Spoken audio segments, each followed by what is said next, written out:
Salute, salute.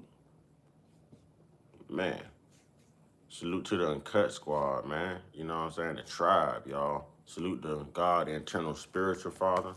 You know what I mean? We gonna salute to, we got to salute the trolls. Only God and your mama can love you. And last but not least, last but certainly not least, yeah. One time, yeah. Y'all know what it is, man.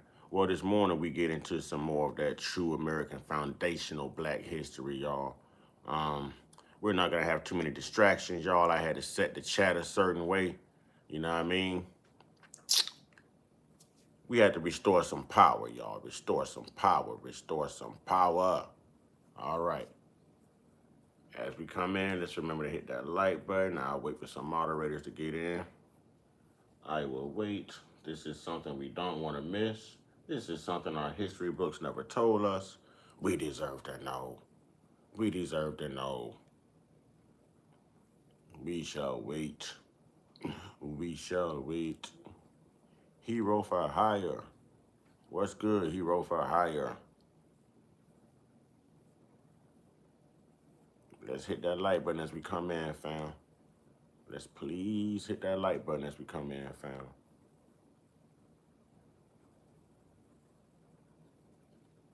Wait a minute. My settings are not right.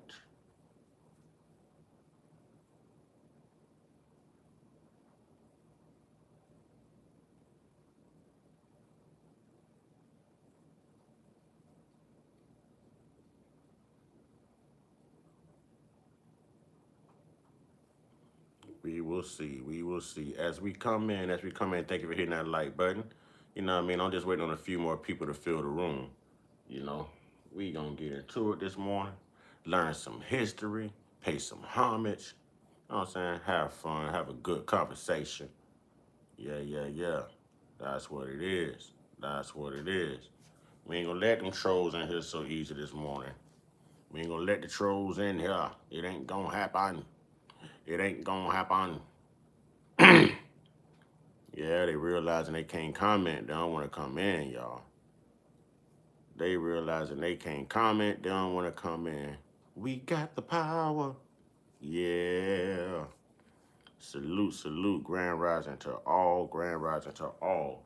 Let's get into it. Buffalo soldiers. All right. Fighting on two fronts. Full documentary.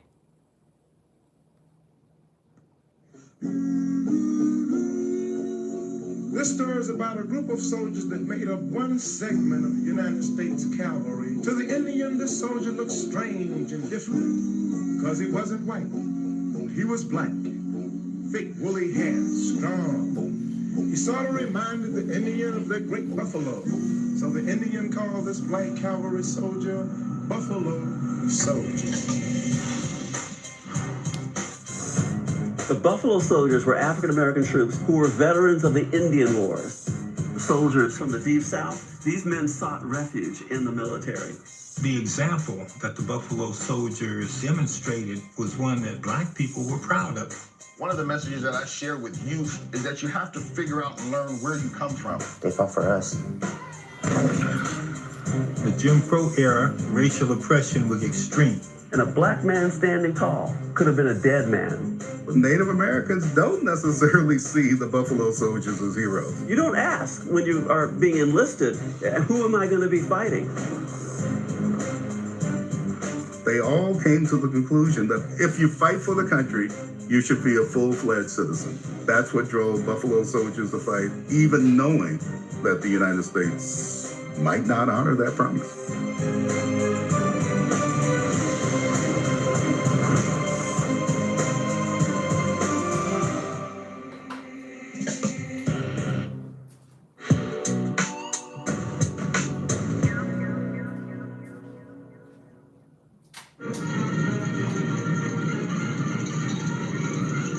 In the narrative of American history, the West has always been this mythical and symbolic place in which heroic deeds were done. And being capable of great deeds was not something that society was willing to admit that black people were capable of doing. And so as a consequence, when we tell our stories, we leave the black stories out. And the Buffalo Soldiers were... Grand Rising, Karina. Oh, you knew I was up. You knew I was up. You knew it. Perfect example of that. Perhaps the best example of this crossing out of black stories comes from the Spanish-American War, when the U.S. intervened in the Cuban struggle for independence from Spain. The explosion of an American battleship, the USS Maine, in Havana's harbor, roused public support for war. We go to war with Spain in 1898 to conquer Cuba and Puerto Rico, and eventually that culminates in one of the most famous battles of America. You're going to listen to me as you go to sleep? Wow, thank you. But thank you for being here. You know, you could be somewhere else. At least I could say I put you to sleep. I woke up goofy this morning. Don't ever say I ain't put you to bed. Don't ever say I ain't put you to sleep. Yeah. Let's go. As we come in, ladies and gentlemen, let's remember to hit that like button, ladies and gentlemen. We got to like the like button, ladies and gentlemen. Military history. Karina, where you from? If you don't mind me asking. The battle at San Juan Hill. Black soldiers make up about 3,000 men, or 13% of the U.S. troops sent to Cuba. The Spanish-American War is brief, lasting roughly 6 months.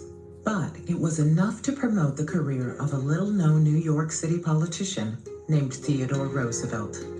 Roosevelt was a prima donna.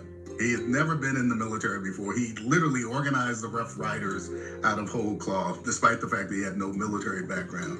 And he sort of pushed his way in to lead the Rough Riders in Cuba. We've all heard the story of Teddy Roosevelt charging up San Juan Hill.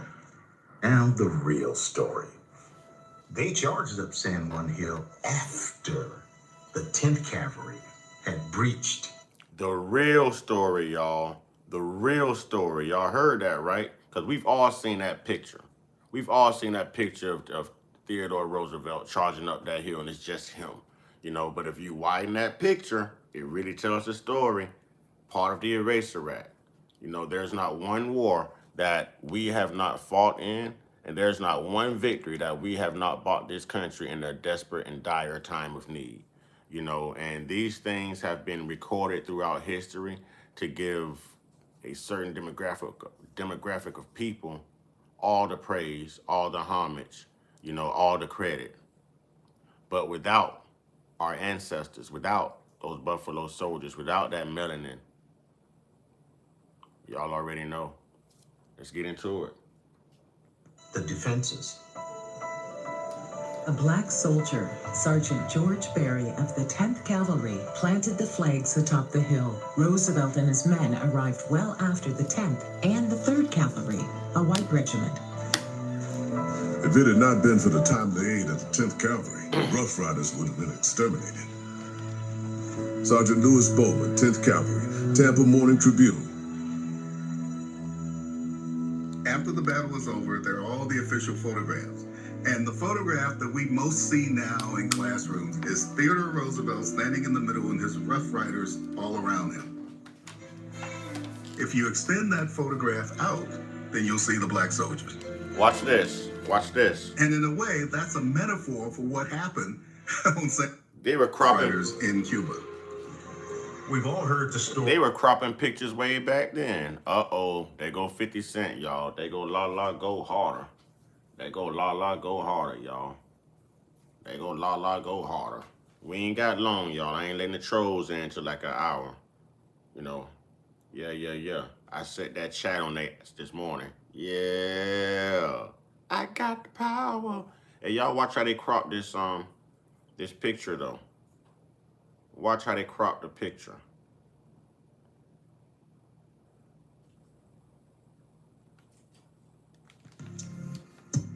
The now little-known history of the Buffalo Soldiers stretches from what came to be known as the Indian Wars in the late 19th century through the end of racial segregation in the U.S. military following the Korean War. The Buffalo Soldiers were all black cavalry and infantry regiments. The first part of the Buffalo Soldiers story takes place in the West as the United States expanded into indigenous lands. This story is embodied by men like Ordnance Sergeant Moses Williams, a Medal of Honor recipient. The second part of the Buffalo Soldiers story picks up as indigenous people are being forced onto reservations, and the United States begins engaging in military expeditions abroad in Cuba, the Philippines, and Mexico. This story is embodied by Lieutenant Colonel Charles Young, one of the first black graduates of West Point. In every American war, the American Revolution, War of 1812, the Civil War, all of those have included large involvements of African Americans. When the Civil War broke out in 1861, abolitionist Frederick Douglass lobbied the Lincoln administration to accept black men into the Union Army. Once let the black man get upon his person the brass letters U.S. Let him get an eagle on his button and a musket on his shoulder and bullets in his pockets, and there is no power on earth which can deny that he has earned the right to citizenship.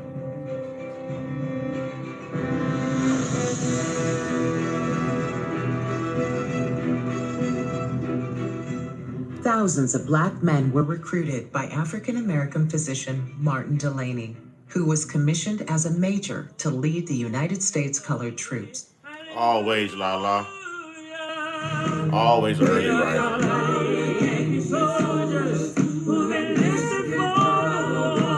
We are fighting for Union.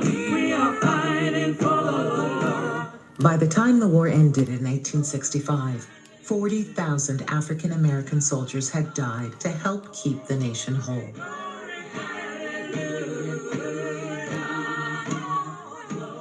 Do you know that if it was not for the black men, this war never would have been brought to a close with success to the Union? Major Martin L. Delaney, 1865. President Lincoln agreed, saying, "Without the military help of the black freed men, the war against the South could not have been won." Brianna, I assume that you're young. Would my assumption be correct, sweetheart? I assume that you're young. I'm looking at your question, and I assume that you're young. Either that, or maybe you're just not fully conscious. Maybe you're just starting your conscious, you know what I'm saying, your conscious movement. Our ancestors really never stopped fighting for us. Because of our ancestors, we have the liberties that we have now. They're helping you right now in their eternal sleep. This history helps you. You see black men in the army now. You see black people in the military now. Your ancestors did that. Your ancestors paved the way. We must never discredit what our ancestors went through. Never. And truthfully, they didn't fight for us. They were fighting for their damn selves, but it affected us because it became black history. They went through the oppression. They went through the racism. They went through those hard times. We didn't experience that. We go through it by policy now. We go through it by mass incarceration. We go through it by, racism here and there. But what we endure is nothing.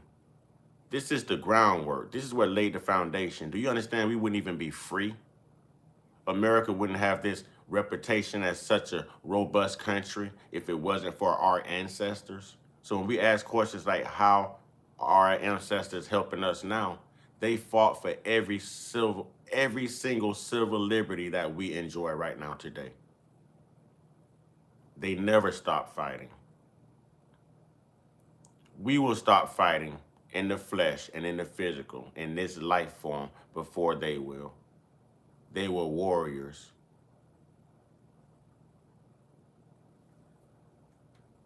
At the end of the war, and if you don't pay homage to where you come from, you'll never know who you are or where you're trying to get to. You will never find your path. the United States colored troops were disbanded.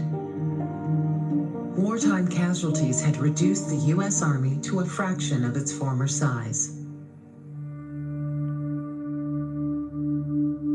It isn't until the end of the Civil War that the nation's energy shifts, and they're suddenly interested in Western land, in expansion, manifest destiny. Extending America from shore to shore, from sea to sea, was kind of an official policy, but it was also an attitude.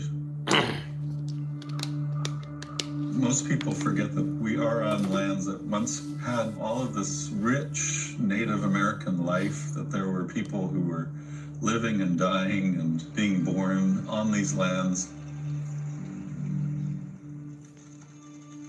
In order for the quest for continental expansion to succeed, the indigenous peoples who had lived on the land for thousands of years had to be dealt with.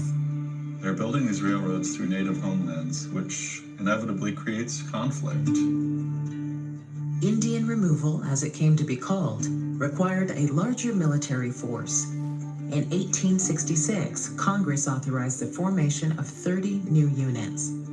And that included 2 African-American cavalry units and 4 African-American... Karina, wake up. Wake up, Karina. Wake up. It's too early in this segment for you to be going to sleep. Wipe the drool from your mouth. Wipe the sleep from your eyes. Wake up, Karina. Take that bonnet off, Karina. Infantry units.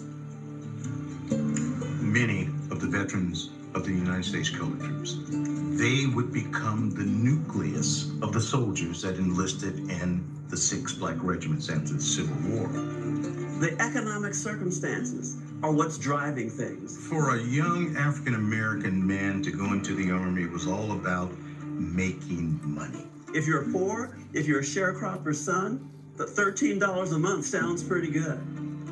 You have to remember that although blacks were now newly free, slavery had been abolished by the adoption of the 13th Amendment, their real condition in the American South had not changed that much.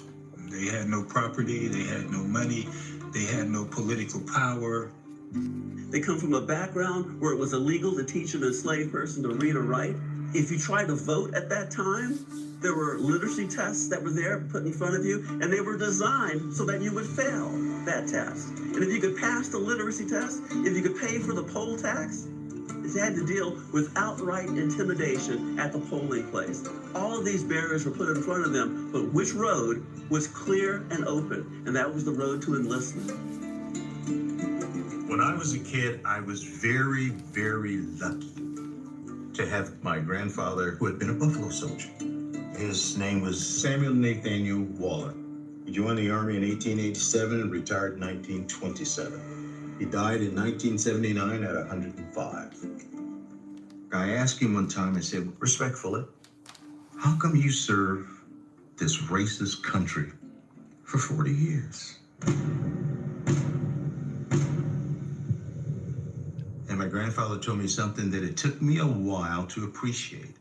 He said the Army gave him the only part of the American dream that the nation would let him share in. The Army... That's deep, y'all. The Army gave him the only part of the American dream they were basically willing to share with him. That's deep. You're a freedman. You're no longer a slave. And still, the Army is the best way for you to be socially accepted and the best way for you to survive. And the Army will treat you better than freedom does. Wow. We have no clue what our ancestors went through, y'all.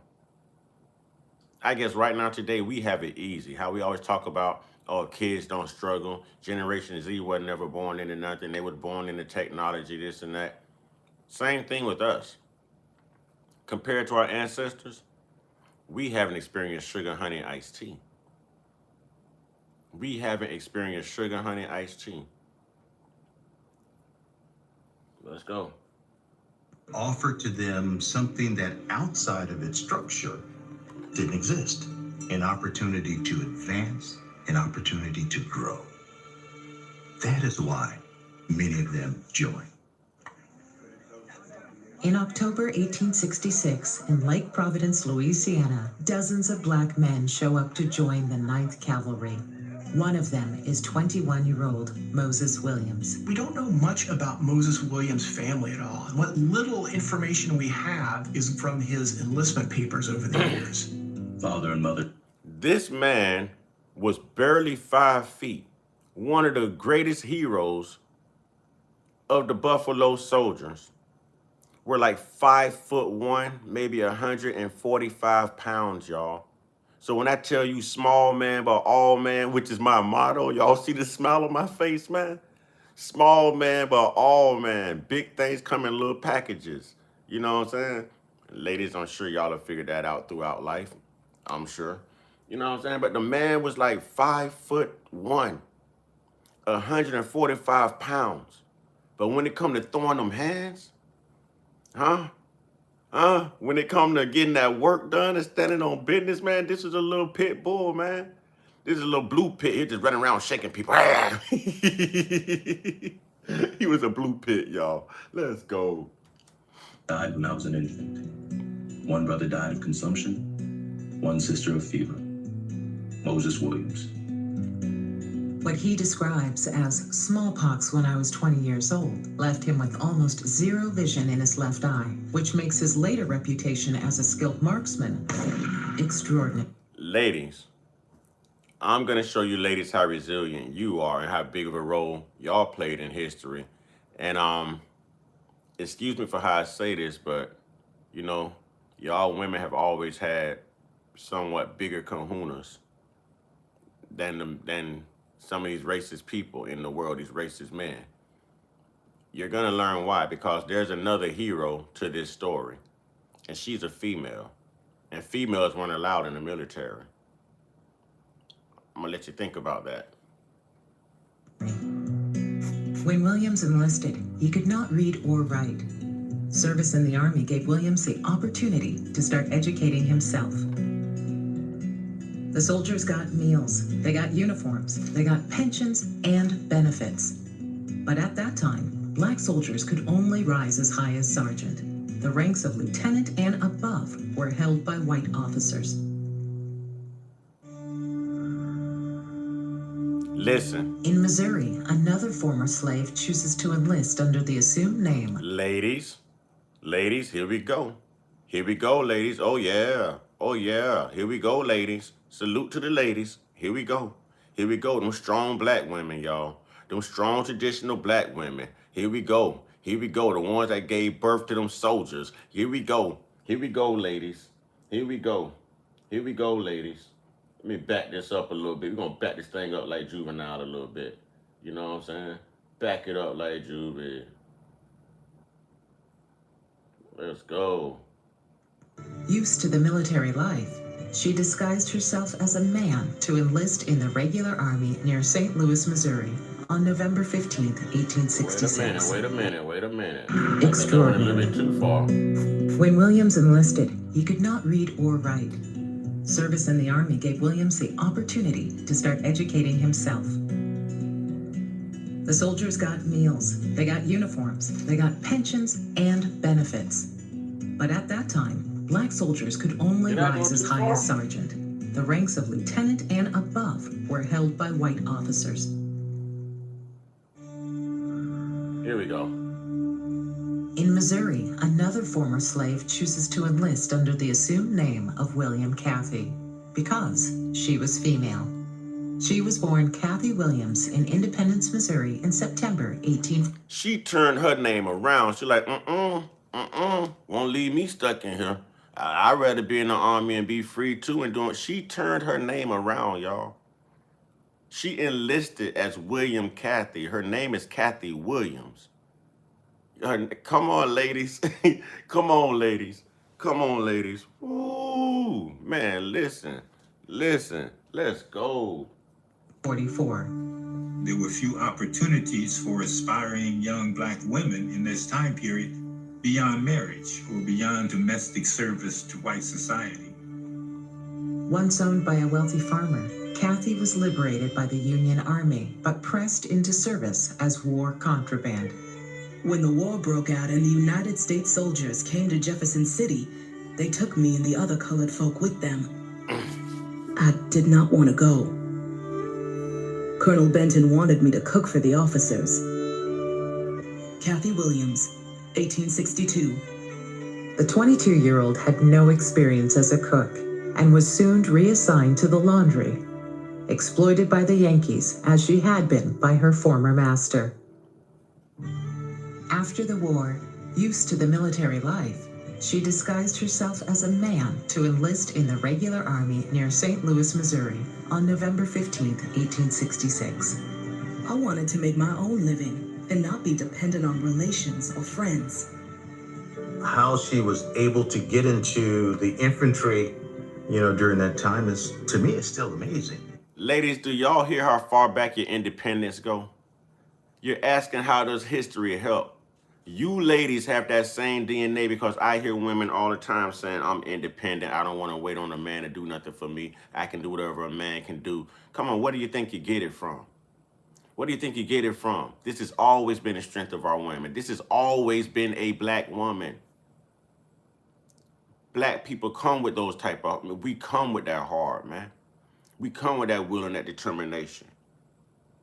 Our black women have stood on the front lines just as well as the black man. So to me, this is dynamic, y'all. William Kathy passes a clearly superficial examination and is assigned to Company A of the... They did say superficial. I was wondering how the hell she passed a full examination, but they did say superficial, so, okay. 38th Infantry. I carried my musket and did guard and other duties while in the Army. During her 2 years of service, Kathy Williams and her unit marched roughly 1,000 miles on foot from Fort Harker in Kansas to Fort Bayard in New Mexico Territory, enduring extreme weather, meager rations, and primitive living conditions. The conditions in which they served was terrible. You had so many soldiers dying, so many soldiers being disabled because of cholera and different types of diseases. After several hospitalizations for rheumatism and neuralgia, Kathy's sex was finally discovered by an Army surgeon. She was discharged on October 14th, 1868. The men all wanted to get rid of me after they found out I was a woman. Some of them acted real bad to me. Upon her discharge, Kathy Williams discarded her male disguise and struck out for Colorado, where she worked as a cook and a laundress. Stricken with diabetes and neuralgia, she applied for an Army pension, but was refused. Kathy Williams died in Trinidad, Colorado in 1893 at the... Let's look at that. This is history. This is history. This is something to look back on, reflect on, and actually be damn proud of, y'all. As much bullshit as they take us through, as much credit as they take away from us today, asking us what did we do, why do they owe us? Come on, man. Come on, let's bring this thing home like we always have. But for once, let's bring this thing home for our damn selves. FBA, stand up. It's important to know your history, because they're not going to tell you this and teach you this. They don't want to empower you. They don't want to give you evidence for your argument. Remember, y'all, without evidence, there's no argument. This is all evidence for our argument. I was asking everyone last night, what are we standing on? What are our demands? How would we negotiate? What would we negotiate? We have history on our side to help us with these negotiations, ladies and gentlemen. We have history right at our hands. I tell y'all time and time again, the lies should have quit when the internet hit. They can't hide the truth, but they do say if you want to hide something from a black person, put it in a book. And maybe that's why a lot of us still aren't woke and conscious yet. Maybe that's the reason a lot of us don't know our self-worth and our own moral values. We don't know our drive. We don't know what we put into this country that has always mistreated us, ostracized us, taken our human sovereignties and spit them out right in front of us. We don't realize the important role that we play and how much hell we have survived to be here right now and to still exist. To still exist. And we're still the culture. And we are still the culture, y'all. In spite of everything, we are still the culture. Teddy Roosevelt rushed up there after that black 10th Infantry, y'all. After they went and did the work and cleaned it up, he took the shine. How is that different from them taking inventions and patents, taking cultures, taking land, taking money, come on, man. How is that different? This should be empowering to our people. This is the fight and the resolve we were born with. It's embedded in our DNA. It's embedded. But we downplay things like this. We downplay things like this, y'all. We downplay things like this. We strong as hell. We are strong as hell. This country does not survive without black. This country does not survive without us. We have always been the heroes on the forefront. This is our land. Damn it, we fought for it. Our ancestors fought for it. We suffered for it. And we continue to let people determine our future, determine our importance, determine our relevance. Come on, ladies and gentlemen, this gets deep. This gets deep. We had a woman that said, hell no, I'm more than just a domestic slave, basically. You're just not going to lay up on me and make your children. Huh? I ain't Miss Sally Hemmings. I ain't finna give birth to your children. I'm finna turn my name around and I'm going out here with my men and I'm gonna fight too. And I'm gonna feel like somebody and I'm gonna make history. Come on, man. This is powerful, man. This is powerful, man. This is powerful, man. I don't know what y'all are hearing. I don't know what y'all are hearing, but in spite of everything they was going through, the lynchings and all of that, man, you know what I'm saying? Look at the freaking drive these people had. And how we say we still got love for everybody. They still went and fought for a racist country, y'all, that didn't respect them, that threw them right back in oppression, doing Jim Crow after all of this was over. Holla if you hear me, man. Holla if you hear me, man. Come on, man. We've always stood on business. Salute to Black history. Salute to the foundational Black Americans, man. And for sure, salute to them Buffalo soldiers, man. Let's go. Age of 48. Final resting place, unknown.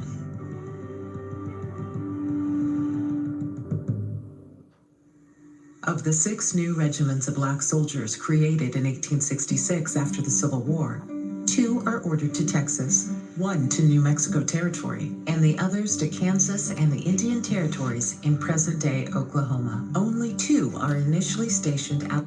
Damn right, Lala, and still doing it. And still doing it. Still doing it. Still, okay, Lala, you're a great example. Sister Brianna asked me, what's the importance of history, right? These were some of the first documented Black soldiers ever in the U.S. military, ever. And you had some white generals and stuff like that didn't even want to lead the Black brigades. They led all white brigades. But the best brigade was the Black brigades, y'all. Was the Black brigades. Now, the reason I said you're a great example, Lala, where you're a vet. You have children serving right now. I have a little brother serving right now in the Navy. And we got this BS going on right now, this military campaign. And y'all know what I'm talking about. But would our children, Lala, would you have had the opportunity? My father served. I'm looking at his flag right now from here. I have his Iraq uniform in the room. I've showed it a few times here. You know, would we have that opportunity right now if it wasn't for those Buffalo soldiers? Where did our credibility come from to say, hey, we can get the job done? Those Buffalo soldiers. Those Buffalo soldiers. History, y'all. History. Free my grandma. What's good? inside the West. Even those regiments would soon be posted to the frontier. The American West was a very difficult, hostile place to live at this time, whether you were engaging in combat or not.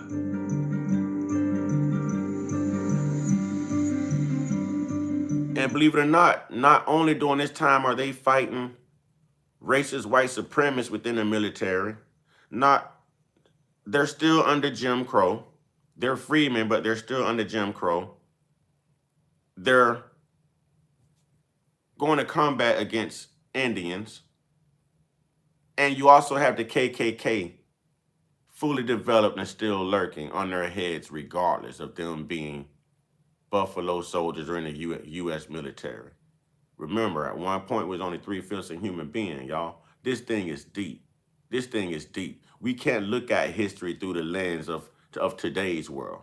We have to look at history through the lens of exactly. I had to get my father's flag right off of his casket. I couldn't get his ashes, but I have his flag. They would not give me his ashes. They called them property of the United States government, but I'd be damned if I didn't get my father's flag. Real talk. Mexican bandits and white outlaws operate freely on both sides of the Rio Grande. And bands of Kiowa, Comanche, and Mescalero Apaches raid across West Texas. The Buffalo Soldiers served as a police force because it was literally the Wild West. Moses Williams and the 9th Cavalry will spend the next decade in Texas. They range out on patrol for as much as a year at a stretch. But despite their role in securing the frontier, many Texas citizens do not welcome the Buffalo Soldiers. Think of the irony here. Black people are being attacked in East Texas by Ku Klux Klan types. Black people in West Texas are defending whites from Native Americans. The blacks who had to coexist in those western outposts would be surrounded by former Confederates who would look upon a black soldier as not a full human being and would not be willing to treat a black soldier the same way that they would treat a white soldier or a white citizen. When the 9th Cavalry first arrives in Texas, a white company commander, Lieutenant Edward Hale, orders several of his men hung by their wrists from tree limbs when they did not respond quickly enough to his orders. Hale's brutality results in a mutiny. 2 officers are killed, and several of the soldiers are court-martialed and jailed. Hale gets off with a reprimand. There's controversy about how the Buffalo Soldiers... Oh, I'm all right. He got sick from that, and that helped eventually take him out, but he didn't pass away in that specific campaign. But when we talk about history and sacrifice, y'all, this is my father. This is my father. You understand what I'm saying? This is all I have left. And understand, I don't even know where my father's grave is down in Fort Lauderdale in that veteran cemetery. I couldn't have his ashes. This is what I have right off of his casket.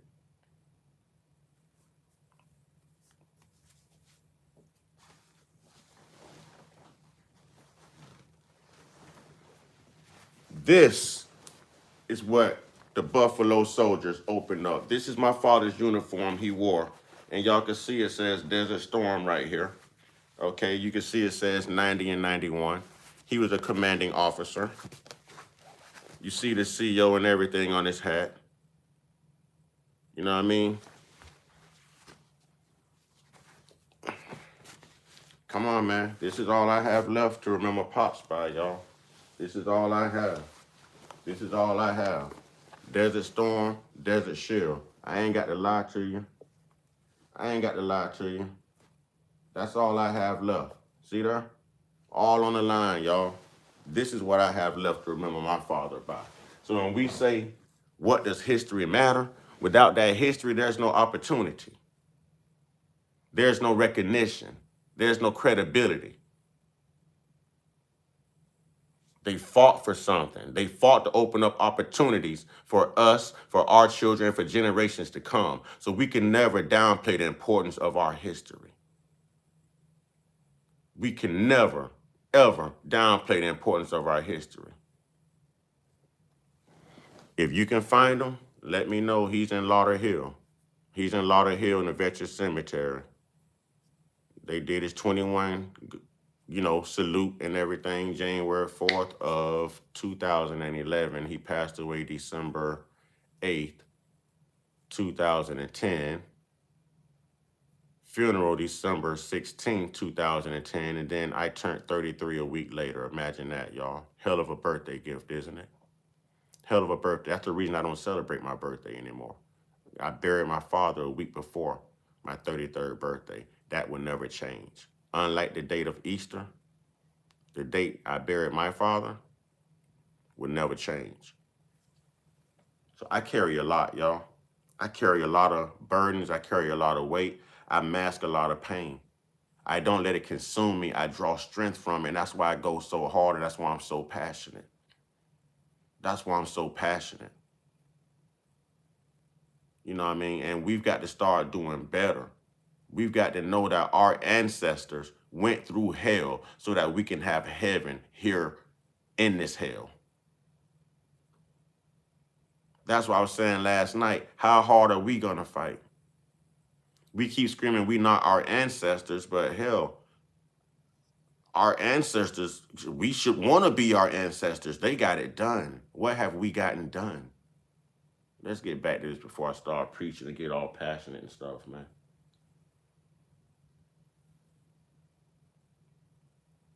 Got the name Buffalo Soldiers. As early as 1872, soldiers' letters referenced the term Buffalo Soldiers. The officers say that the Negroes make good soldiers and fight like fiends. The Indians call them Buffalo Soldiers because their woolly heads are so much like the matted cushion that is between the horns of the buffalo. The Plains Indians, the Lakota, Dakota, Sioux, the Cheyenne, they saw these African-American soldiers, and because of their ferocity in battle and the texture of their hair, they began to call them Buffalo Soldiers as a term of respect. The Buffalo were incredibly important. They were at the heart of culture for these tribes. FMG, thank you, brother. Thank you, brother. Thank you, brother. Thank you for the gift. Can we put FMG in the chat? Along the Great Plains. Another possible explanation is that the name could have come from the heavy buffalo robes that soldiers wore in the winter. But regardless of its origins, the name Buffalo Soldiers stuck. And so it was the name that they adopted for themselves and held with honor well into the 20th century.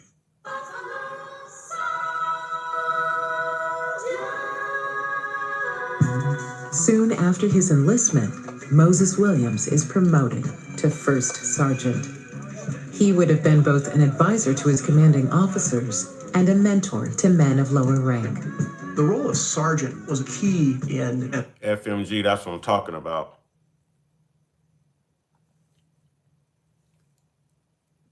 Oh, boy. That's what I'm talking about. We are definitely our ancestors. There's nothing new under the sun. Energy being recycled back into the earth.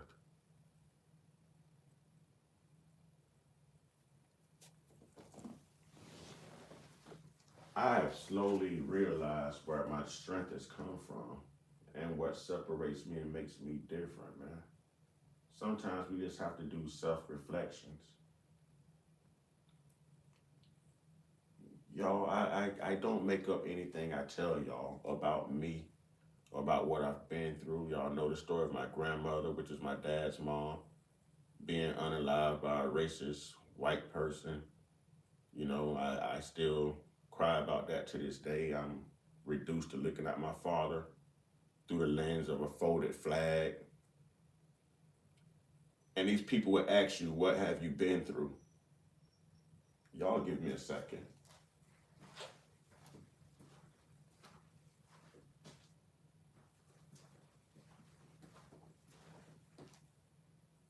Army company. The sergeant not only helps oversee the daily activities of those soldiers, but also is that conduit above to the white officers.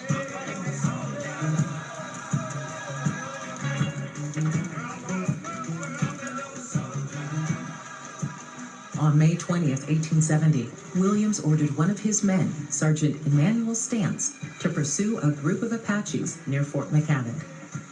I discovered a party of Indians about 20 in number, making for a couple government teams. They evidently meant to capture the stock.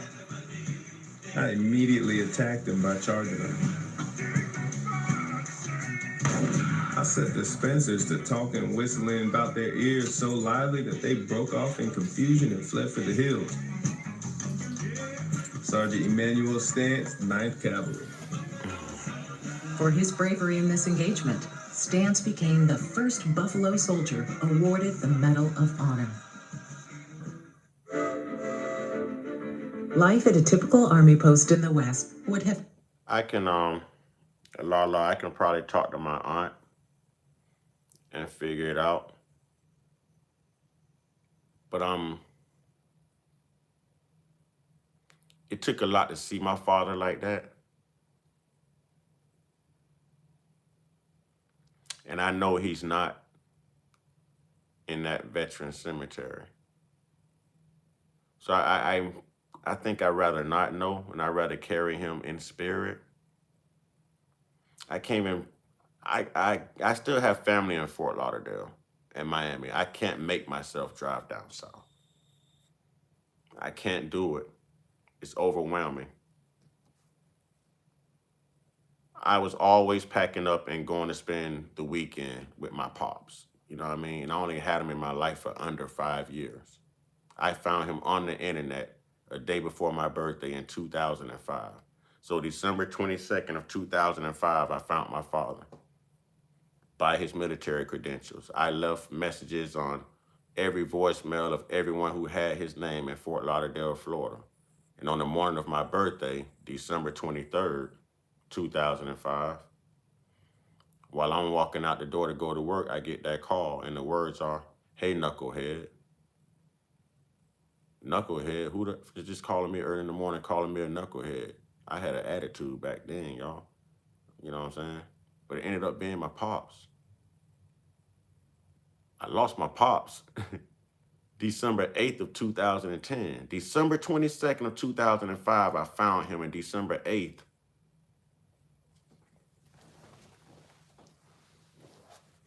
hell of a life to live, man. Hell of a life to live, man. Y'all got to draw strength, man. In your times of weakness, you got to learn how to make those weaknesses your strength, man. We just got to be encouraged, ladies and gentlemen. And a hub of activity. The day-to-day work of African-American soldiers was escorting supply wagons, helping string telegraph lines, helping protect parties that were surveying locations for railway lines. Really, the work that they were doing was supporting the American infrastructure moving west of the Mississippi. All of this expansion into the American West is coming at the cost of displacing Native peoples and their lifeways. Who's on the front line of that conflict? It's largely the Buffalo Soldiers. We look back and we see two populations of color. So we assumed there would be some kind of potential alliance. The Buffalo Soldiers did not look at the Native Americans and see another, in quotes, colored population. They saw a designated enemy. You don't ask when you are being enlisted, who am I going to be fighting? When it came time to do their duty, they would do what they were paid to do. They didn't join to kill Indians.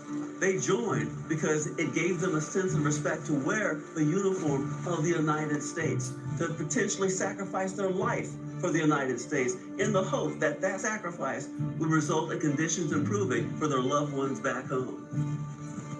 On the one hand, it is a story of great triumph, but it's also a story about people being dispossessed. It's a story about violence. Part of the legacy of the Indian Wars is one of total war.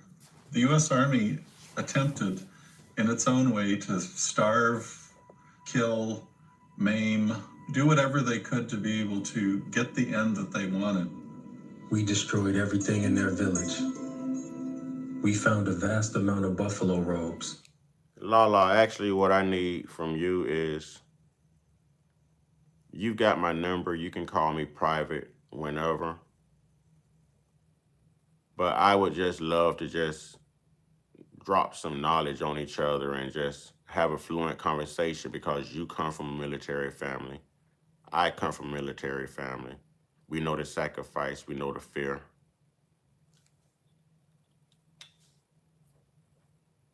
To still put it all on the line for a country that oppresses you and opposes you and reduces you down to nothing but the color of your skin. Do y'all not see our strength and our drive, man? Can y'all not tell, man, who the good folks are and who the evil people are? Can y'all not tell, man, who was born with a heart and who never had a heart? Can we tell that, man? The first thing our black people would say right now is, hell no, I ain't going to fight for no country that wouldn't fight for me. Y'all hear what Muhammad Ali said? I play it all the time. I play it all the time. But look how they still went and laid it all on the line to be recognized by a country that just absolutely despised them because of the color of their damn skin, y'all. To still want to go serve a country, somebody hanging you by your wrist, somebody whooping you, somebody raping you, feeding your babies to alligators, and you still have the heart to lay it all on the line for a country that wouldn't lay it all on the line for you. Black people, I don't know if y'all scooping when I'm pooping or what, man. I don't know if y'all get it, but we some strong motherfuckers, man. We are the morality in this world. We are the change. We are the hope. We are the future. We are the history. We are the history. They cannot tell these stories without us. Without us. So no matter how much they try to ostracize us and erase us, they can't. They can't. Because who we are always shines through from us. We still display this right now to this day. We still display this resilience. We still display this heart, this loyalty, this commitment, this dedication to this country. And this country has never exemplified any of those things to us. To make the ultimate sacrifice and to have family who've made the sacrifice. And these people still look at you and ask you, what have you been through? I'm a little passionate, y'all, because I'm thinking about my people.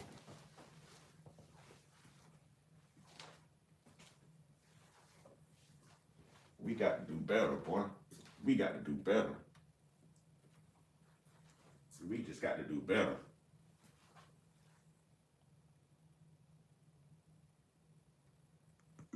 Of which each man made a choice of the best. The rest we destroyed. Their tents were made of poles over which hides were stretched, and these were all burned. Sergeant Jacob Wilkes, 9th Cavalry, 1874.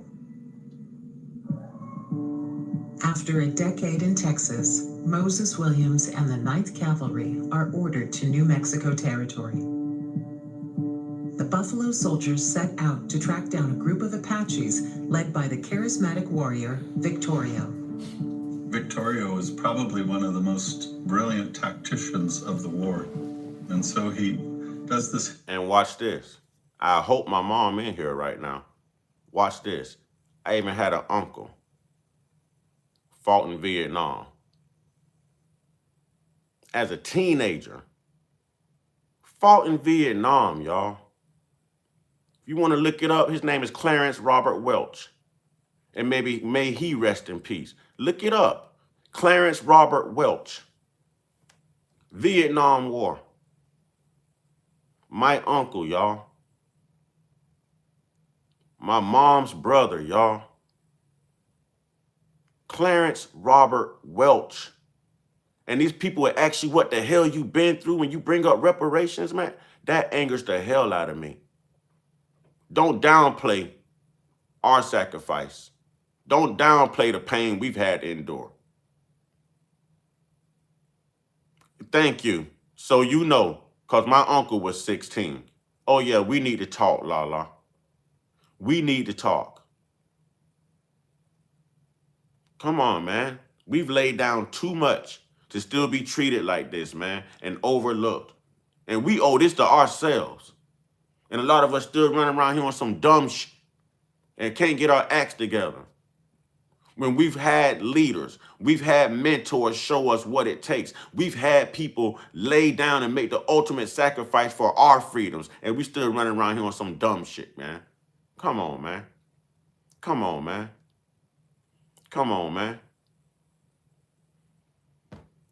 It's deep, man. It's deep. It's deep.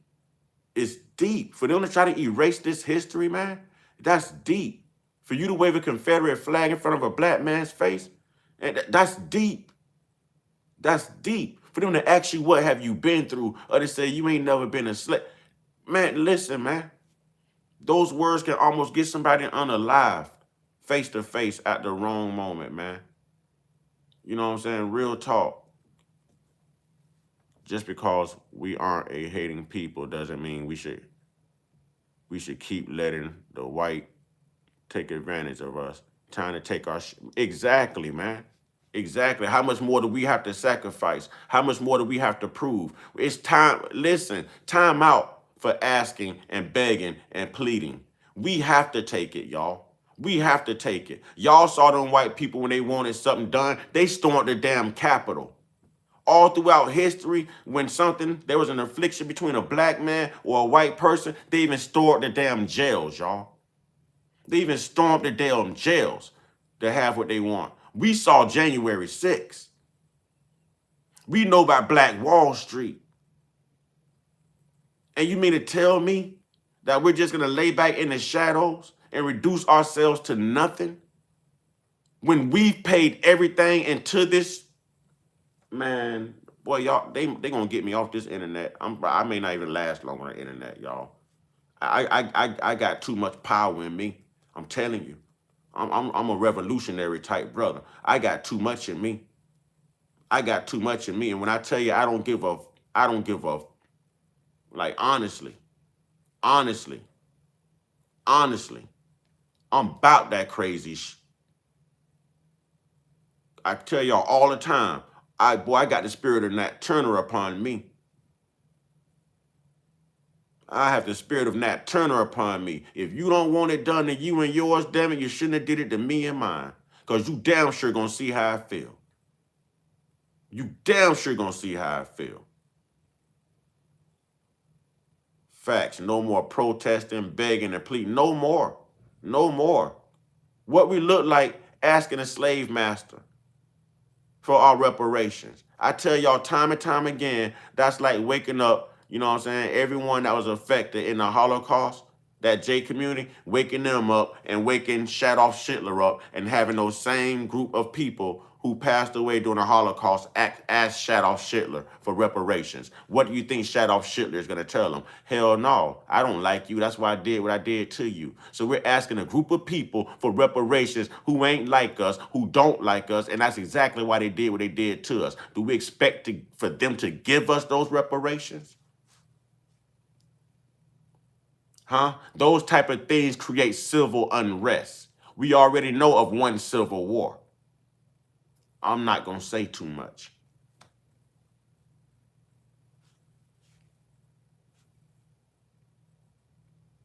Run campaign across the American Southwest and into Mexico. The 9th Cavalry pursues Victoria for more than a year.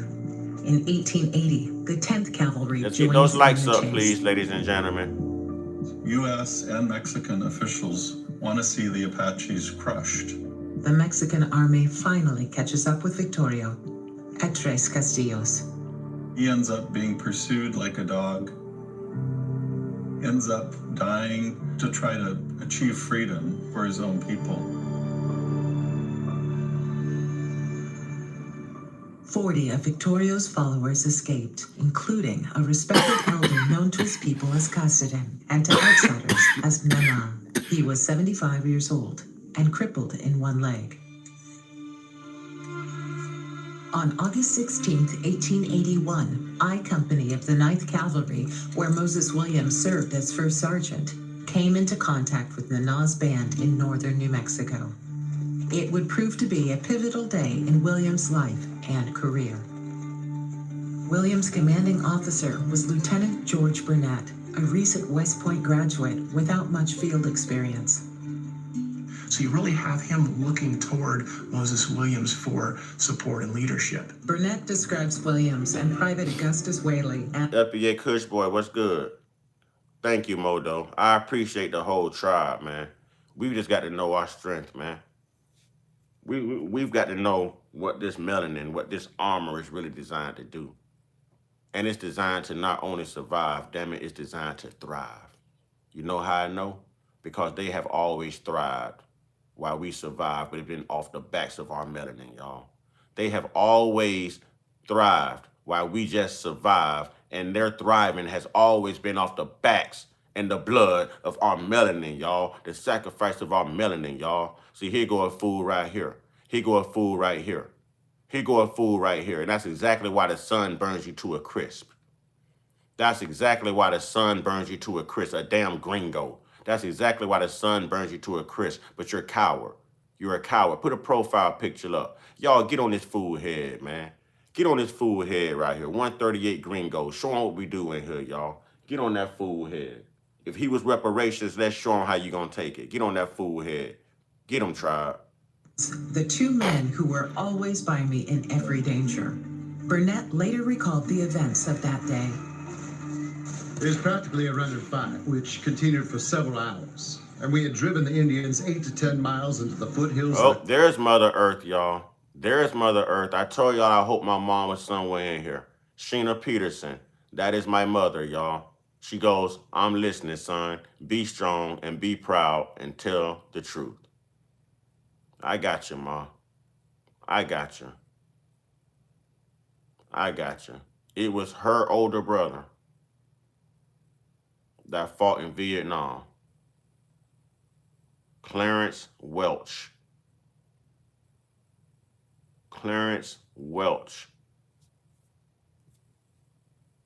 The Chio Negro Mountains when they made a final and determined stand. As they attempt to cut off an Apache retreat into the mountains, Sergeant Williams spots a potential ambush. An Apache warrior in hiding.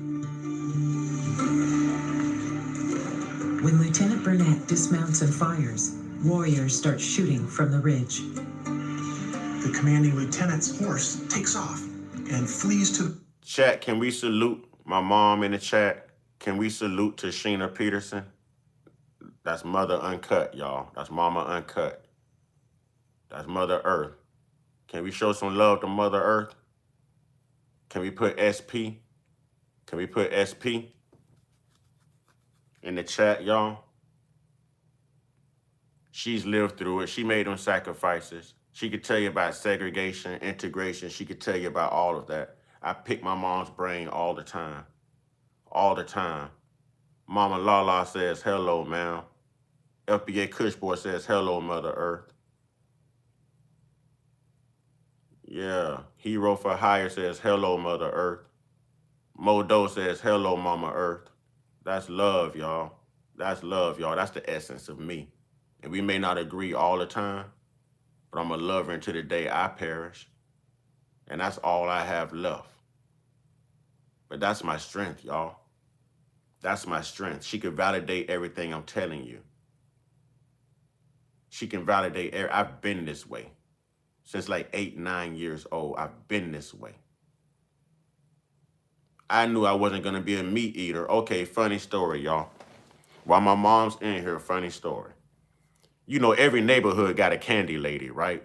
So we little kids, every black neighborhood has a candy lady. You gonna sell juleps or lily dillies or whatever y'all call them, flips. People call them different things, okay? They got your pig feet, you know what I'm saying? They got your hot sausages, all this stuff, right? So Miss Nina, her name was Miss Nina. Mama scraped up a bag of change one day, and she put it in a Ziploc bag, and she asked me and my brother to walk down there to Miss Nina's house, and she was like, y'all can have the change, just bring her back a pig feet.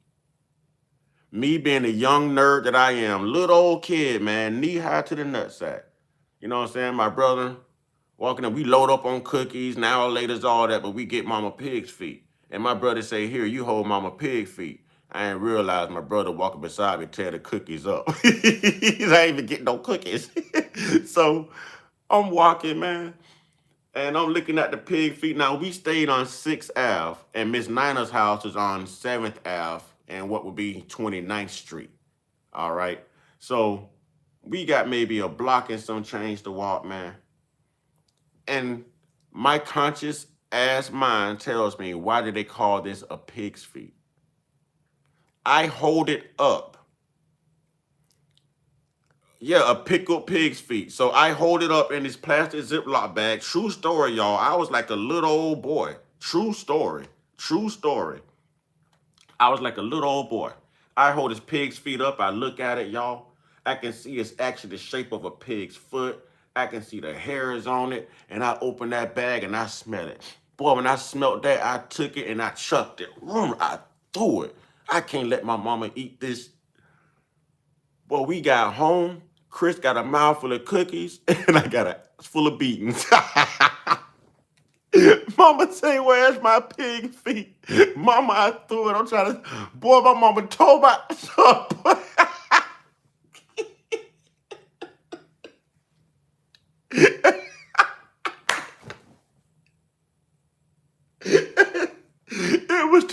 it was that day I knew I was not gonna eat meat. But boy, my mama taught me a level of respect. Boy, when I tell you to go do something, you better do just that. I'm gonna tell you something about this pig food.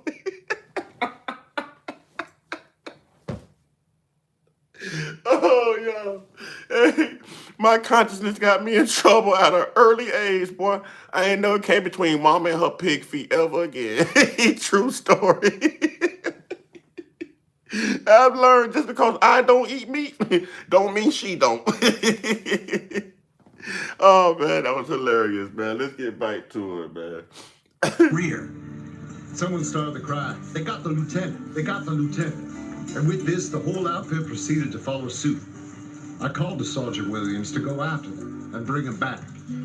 Moses Williams goes back to rally these soldiers and brought them back up to the line. As they charge back into battle, Burnett realizes that 3 privates had become stranded. My attention was attracted by one of the men, calling to me, Lieutenant, please, for God's sake, don't leave us. Our lives depend on you. Private Whaley mounted and galloped to him, while myself and Sergeant Williams were exposed to the fire of at least 25 or 30 Indians, without the slightest shelter whatsoever.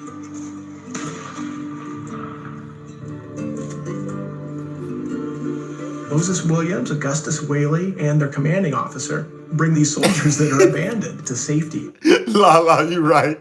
I would have done better messing with the church's money rather than mama's pig feet. Oh, man. Oh, man. Hello to all the great listeners. He is not lying. I love my pig feet. That's mama speaking up. Stop it, mama. Stop it, mama. Stop it, mama. To this day, I ain't coming between moms and her pig feet, boy. No, sir, boy. No. No. Especially if it's a belt in the room. No. Hell no. You never come between a woman and her pickled pork. I'm telling fellas, just so y'all know, don't ever come between a woman and her pickled pork. I'm just letting you know. I'm letting you know. Don't let my lesson become your lesson. You know what I'm saying? Oh, man. That was hilarious. Then I ended up getting like eight spankings at my 8th birthday. On my 8th birthday party in front of all my friends, I got my butt spanked 8 times, y'all. I just always had a mouth. I ain't care what flew up out of this mouth. What's up, Lala? She done threw a red card. What's good, Lala? Red card. What's the penalty, Lala? What's the penalty? The penalty is come between a woman and her pickled pork. What you finna say, Lala? You got a female 50 Cent. Here we go.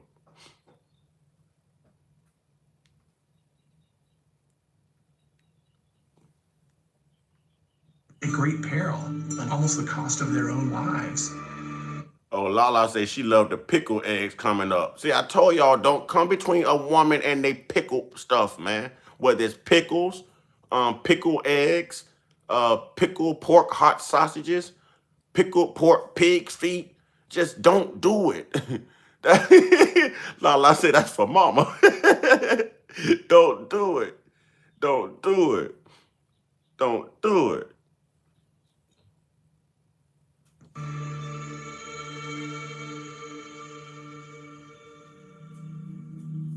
All right, While moderators. Moses Williams battled in the Indian War, Get ready, y'all. It's been an hour, so the trolls are starting to come in. Get ready, moderators. Get ready, moderators. the first generation of black cadets fought discrimination at the United States Military Academy at West Point.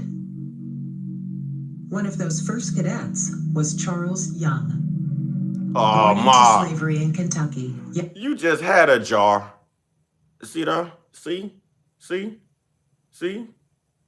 And I ain't coming over there because now you burping pickled pork, mama. I can't come over there, mama, because you're gonna be burping pickled pork. I can't do that. I can't do that, ma. I can't do that, ma. Can't do it, ma. You and your pickled pig feet and pickled eggs and pickles and man, listen. She's got it's a place right across the street from her house, a deli. We grew up going over there getting pickles for her. When we walk in there now as grown kids, they just hand us a pickle to take to her, y'all. See, we gotta pay no more. They know who we are from being little kids. She done invested so much money in their pickles. They automatically give us a pickle to take to mama when we go over there to get the sub sandwiches. Here, take this to mama. They don't even charge her no more for the pickles. It's complimentary now. Young's parents fled with their infant son Charles to Ohio and freedom in 1864. Young's mother, Arminta, was one of the rare enslaved people who had found a way to educate herself. Black really women. was somebody Black that women. passed on to Charles Young the importance of education. Them black and women. Education could do for a black person. Soon after their arrival in Ohio, Young's father, Gabriel, joined the 5th Colored Heavy Artillery and served for a year in the Civil War. He loved the Army and he loved what it did for him. And he passed that on to his son, Charles. It was one of the major reasons why Charles Young went to West Point. Young is admitted to West Point in 1884. 130 years ago, when Young attended West Point, it was a very difficult place. It was a place that reflected the Jim Crow norms of society at the time. Between 1870 and 1900, 12 blacks had been admitted to West Point. But because of almost unimaginable harassment and discrimination, 9 of the blacks were forced to leave before they graduated. They had been harassed by other cadets. Let's run that back. Jonathan Whitaker was one. He was tied up and he was cut. And I want to run that back. 9 of the... I want y'all to really take that in. This is what this country thought about us and still does. But look at the sacrifice that our people still made for this country, y'all. Take that in. Take that in. If you don't remember nothing else from this live, take that in. Because that's America, y'all. And we still rose to save the day on several occasions. Century after century after century. We still forgive these people. We still inhale their religion and call it truths. And this is all through the Bible as well. Take this in, ladies and gentlemen. Take this in. Take this in.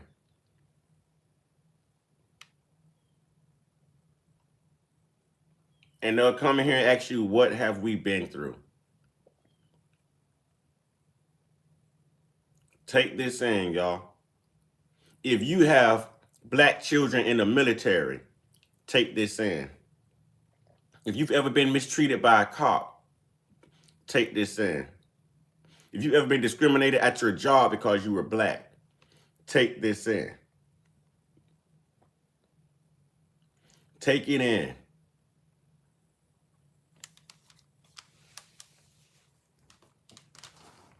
We know who have a heart and we know who doesn't. And it ain't hard to tell. It's not hard to tell. Oh, they got up out of here, y'all, when I showed that picture. Mama say I saved the juice and put boiled eggs in it. Now I got me some pickled eggs. Mama, goodness gracious. Goodness gracious. That's pregnant woman food, mama. All right now. All right now. Blacks were forced to leave before they graduated. They had been harassed by other cadets. Jonathan Whitaker was one. He was tied up and he was cut, and they didn't court-martial the cadets that did that. They court-martialed him because they said he was lying, and he was dismissed from the academy. While at West Point, Young has to learn how to... Mama, Lala says she on the way, drop the address. She coming to help you with your pickled eggs. Lala, I'm a grown man. I am my mama's son. You better not bring your sex down here. You gonna come down here for pickled eggs and your ass gonna find longevity. You better stay where you at. Navigate a color line with the other white cadets. It was harder for him because he was black.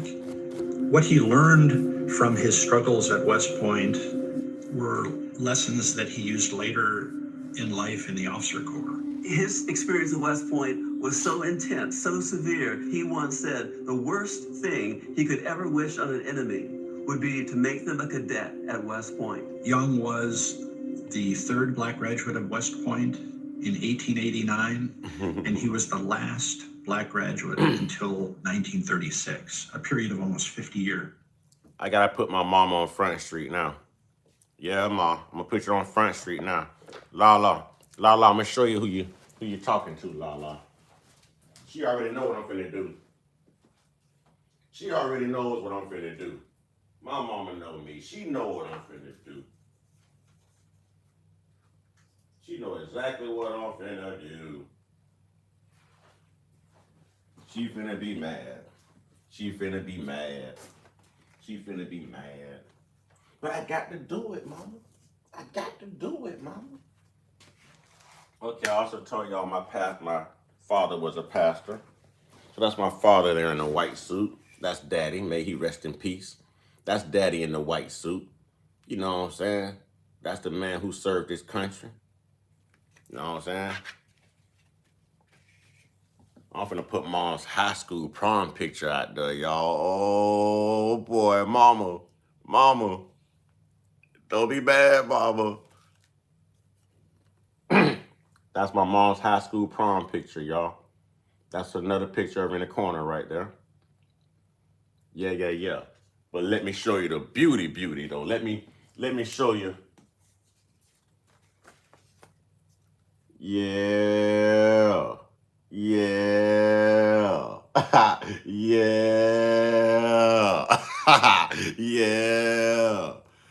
But yeah, what we talking about? Love you, mama.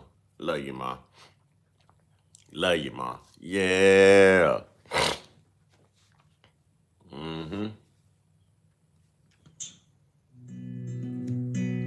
Enlisted men like Moses Williams did not get a formal education like the kind Charles Young received at West Point.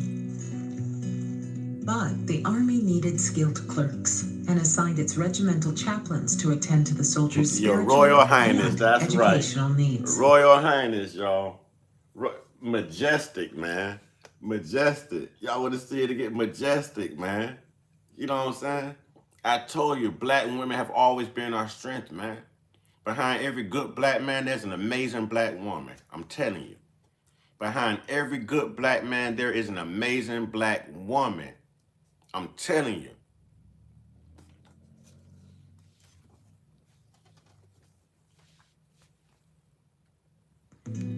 Education opportunities were really limited for African American men at the time, and so the Army offered this opportunity. With the encouragement of his regimental chaplain, William studies to become an ordnance sergeant, the officer in charge of arms and ammunition at an Army post. Ordnance sergeants were not appointed lightly. It required appointment by the Secretary of War after recommendation from a board of officers. Williams passes the test and becomes one of the first black ordnance sergeants in 1886. He then transfers to the 25th Infantry to take charge of the ordnance at Fort Buford in the Dakota Territory. It was a remarkable achievement for a man who could not read or write when he joined the Army. 3 years later, in 1889, Charles Young graduates from West Point. The racial barriers that he had overcome as a cadet would shape the rest of his career. The Army was preoccupied with minimizing Young's contact with white troops and white officers. This meant that when he Do graduated, y'all understand during the times of integration and things like that, the only thing these free black families, fresh out of the Civil War with civil rights, had to look forward to, the only way they could really make a living was to join the United States military? Do you understand that? It was either become truck drivers, warehouse work, field work, or join the military to be able to make sure that you can take care of your family. So regardless, just being black, you were forced to make the ultimate sacrifice either way. Either way. Life was going to be a sacrifice and a struggle if you were born black. It's not easy being black, but I damn sure love it because it's better than being evil. I love my black. I couldn't ask for anything else. The beauty of our culture, the resilience of the fight within, it's dynamic, man. And I'll take dynamic over diabolical any day. I would take dynamic over diabolical any day. from West Point, the Army had one choice: assign Charles Young to one of the 4 black regiments. Lieutenant Young is assigned to the 9th Cavalry, Moses Williams' old unit, and posted to Fort Robinson, Nebraska. The mission of the Army had changed on the western frontier. America's campaign to usurp indigenous lands was almost finished. Indigenous peoples had been forced onto reservations, like the Sioux Reservation north of Fort Robinson. And the U.S. Army was tasked with making sure they didn't leave. And these larger posts like Fort Robinson were connected by railroad, by telegraph. The posts just weren't isolated. I got OCD, y'all. I'm a neat freak. I gotta put my pictures back. Like they had been in the former frontier time. But it was a lonely life for Young as a black officer. As an example, say there was a mandatory function at the officers' club. Charles Young would show up, stay for what he felt was an appropriate time, and excuse himself. He had to stay on his side of the color line. Corporals or privates that were well beneath his rank would not necessarily salute him because that meant saluting him, a colored man. And Euro-Americans at that time did not show deference to any African American. In 1894, the Army reassigns Lieutenant Young to Wilberforce University in Ohio.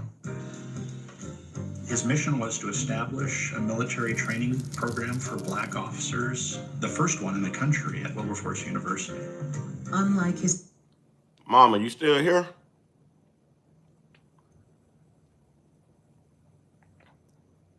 Mother Earth, you still here?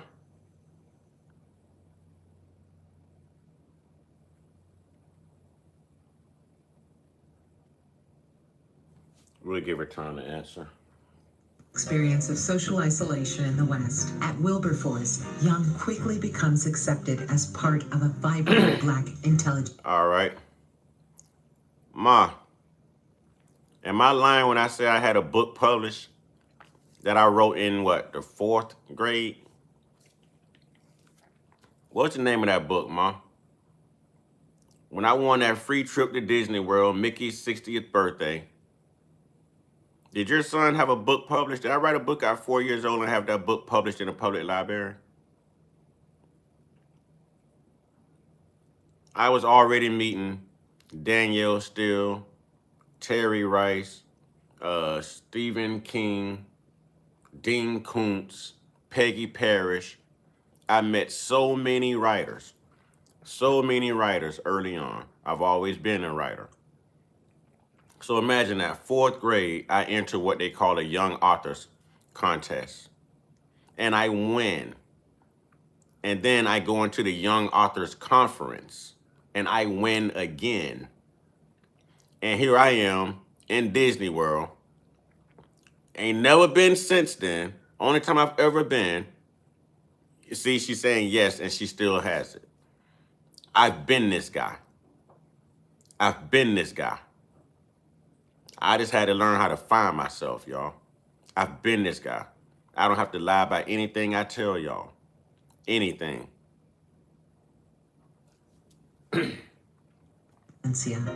He developed a friendship with W.B. Du Bois, who was assigned as a professor at Wilberforce University at the time. Du Bois' biographer calls it the first genuine male friendship that Du Bois ever had in his life. Young is also reunited with his mother, Arminta. He purchases a house for his family that he calls Young's home, which would remain a refuge for the rest of his life. In 1895, Moses Williams' final posting is to Fort Stevens, Oregon, where the Columbia River meets the Pacific Ocean. The old Civil War fort is being modernized, and he is the only soldier still stationed there. With no soldiers to command, Williams has one last battle to fight, the battle for recognition. During the summer of 1896, he receives news that galvanizes him into action. Through his correspondence, he learns that at least one of his former fellow soldiers has received the Medal of Honor, and he realizes, well, he was in the very same action.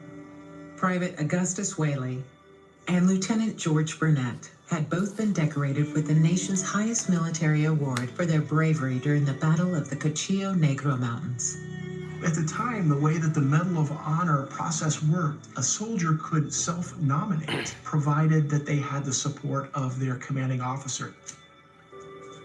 Moses Williams tracks down his commanding officer who had since retired and was living in Germany, who writes a very descriptive letter.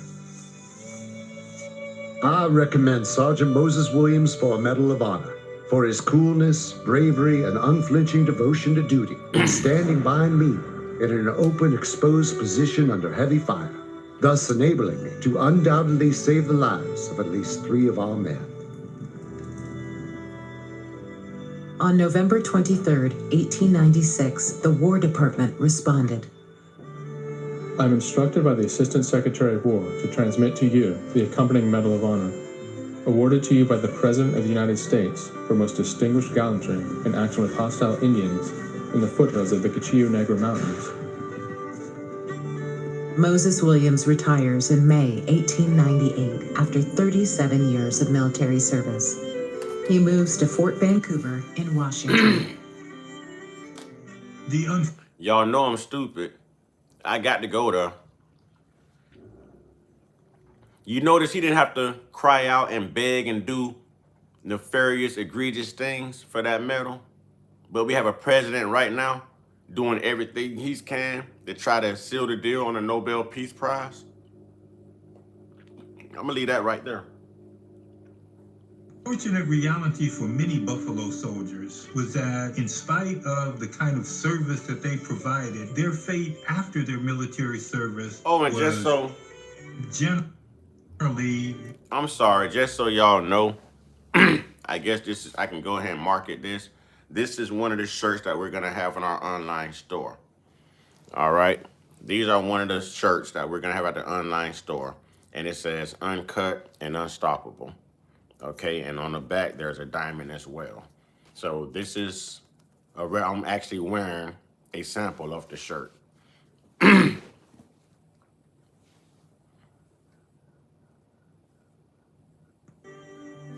disastrous.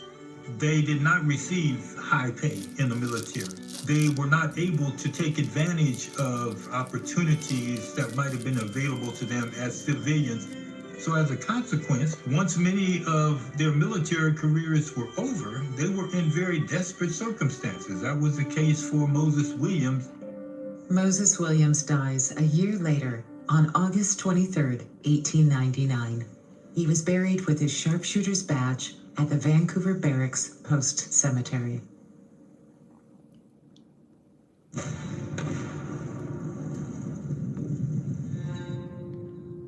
When war breaks out with Spain in April 1898, Charles Young is stationed at Wilberforce University. The War Department wanted officers to stay at their posts to train the force in case it was a longer war. But the war is over by July. So Young wasn't able to rejoin the 9th Cavalry to take part in the actions in Cuba. He doesn't get to witness the charge of the 10th Cavalry, followed by Teddy Roosevelt and the Rough Riders on San Juan Hill. During the Spanish-American War, the United States invaded the Philippine Islands. We took Puerto Rico, we took Cuba, we took Guam. It was a time when the president, the politicians thought, well, this is our chance to establish an empire. And so that led to the next war, the Philippine War. Philippine leader Aguinaldo and his revolutionaries had fought alongside the United States against Spain. They now found themselves the possession of a new colonial master. The Filipinos were not happy. They wanted their own freedom and they wanted independence. And so you see that war quickly turning to what's perceived by the Filipinos as a war against the United States. African Americans were divided in response to the U.S. war in the Philippines. Ida B. Wells argued that Negroes should oppose expansion until the government is able to protect Negroes at home. Booker T. Washington agreed. The Philippine Islands should be given a chance to govern themselves. Until our nation has settled the Indian and Negro problems, I do not think we have the right to assume more social problems. But an editorial in a black-owned newspaper, the Indianapolis Freeman, supported the war. The Negroes must be taught that the enemy of the country is a common enemy, and that the color of the face has nothing to do with it. The debate among African Americans in the U.S. carried over to black soldiers on the battlefield. Filipino insurgents distributed pamphlets addressed to the colored American soldier, encouraging them to desert, and a small number defected. Soldiers like David Fagan decided enough was enough, deserted, and they fought alongside Filipinos against their brethren. Now, they lost the war and they lost their lives. But they did something that is purely an American principle: liberty and freedom. That's why they deserted. And Brianna, I hope that answers your question from earlier about history and what can dead ancestors do for us and what did they do for us. That wrapped it up. That was it. No matter the cost, no matter the sacrifice, we've got to be unselfish in getting the groundwork done and laying a foundation for other generations to come after us. We can't do that in fear. We can't do that as Christians. We can't do that turning the other cheek. We can't do that believing that a white man is coming from the sky on a horse to freaking save you when they've never ever saved us. We're not going to get it done that way. Thank you, Free, my grandma. I appreciate that, brother. I appreciate that. But facts are facts. We're not going to get it done that way. They're teaching you to fear and feeding off of your fear, when right now you need to be courageous. You need kahunas the size of Donald Trump old ass. Y'all see Donald Trump don't give a damn, then why do we give a... If they don't give a damn, why do we give a... And we need to stop giving it and never give a... Real talk. Real talk. It's time. It's time. We are revolutionary people. We ain't gonna keep asking and begging. We ain't asking no permissions no more. We have those civil liberties. The same way they want to take back what's theirs. They went over to Venezuela. Did they ask for it or did they take it? Did Did they ask Iran to sit down and have a conversation, or did they take it? What the hell are we still asking for? Why are we still asking? It's time to take that, y'all. It's time to take back what rightfully belongs to us.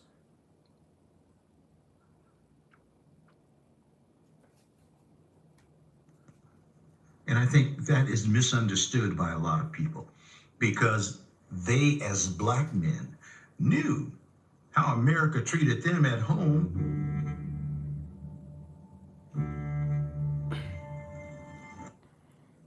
FMG, I wake up every morning early. I do pull-ups, I do push-ups, I shower. When I get out the shower, I'm actually doing it again.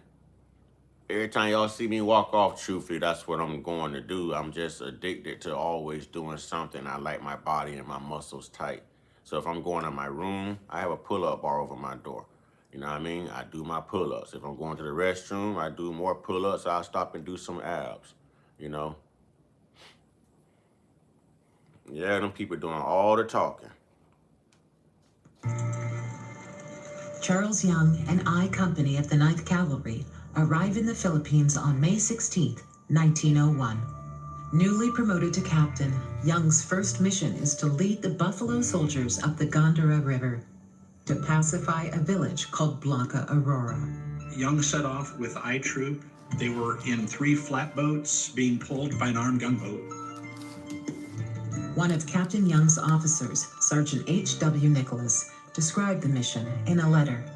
We were about 12 days going the 18 miles, off and on the boats, fighting our way up the stream on both sides of the river. They would fight off one ambush, get back on the boats. Tide would go in and out, and they'd be left high and dry because the Gondara River was a tidal river. Drawing close to Blanca Aurora, Sergeant Nicholas is stranded on a reef with the supply boats. The insurgents, seeing my unfortunate position, began to pour fire at us. I had only 6 men with rifles. We fought back with all the courage we had in us. Captain Young had the main body of his force divided on each side of the river, fighting his way forward. Upon hearing my volley firing, he knew that I had been attacked from the rear. He rushed back to my aid and rescue, drove off the attackers. And after the tide came in, we advanced cautiously along, arriving at Blanca Aurora. Previous missions to Blanca Aurora had failed, and many U.S. commanders resorted to scorched earth tactics in their fight against the Filipino guerrillas. Charles Young understood guerrilla warfare. He pacified the village peacefully. He gave them security and supplies, kind of separated them from the insurgents. I feel you on that, FMG. But one thing these women would never understand, as much credit as I do give a black woman, they'll never understand tough love on our children, especially on our sons. They'll never understand it. They're taught to love them, protect them, nurture them. They don't understand what it takes to survive in this world as a black man. So they'll never understand. But I'm going to read your comment. FMG says, I have kids I'm trying to raise in a world that I hate the color of their skin. Wish my kid's mother understood mentally. It's about tough love. And those are facts. Those are facts. These same women nowadays are best friends with homosexuals. They don't want to go out and buy your son a pair of baggy jeans. They want to go out and buy your son skinny jeans. Skinny jeans. Every pair. I only have 2 pairs myself. 2 pairs. But every pair of pants they get is going to be skinny jeans.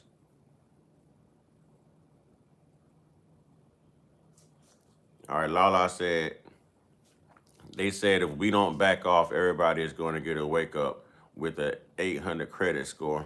They're going to hack the system. Oh, man, that'll be the day. That'll be the day. Yeah, they're jealous of that melanin. They're jealous of that melanin. But we have to be tougher on our boys. We have to be tougher on our boys. Have to be tougher on our boys. And we've got to teach these black women, our black children, you know what I'm saying, the ladies, their self-values. because I ain't gonna lie, my girls lost their value. When the city girls and all that came out and twerking came out and all the promiscuous stuff, that, yeah, my girls went astray. They went astray. Went from being smart, beautiful, aspiring young women to twerking on the internet and reducing yourself to being looked at as a piece of meat.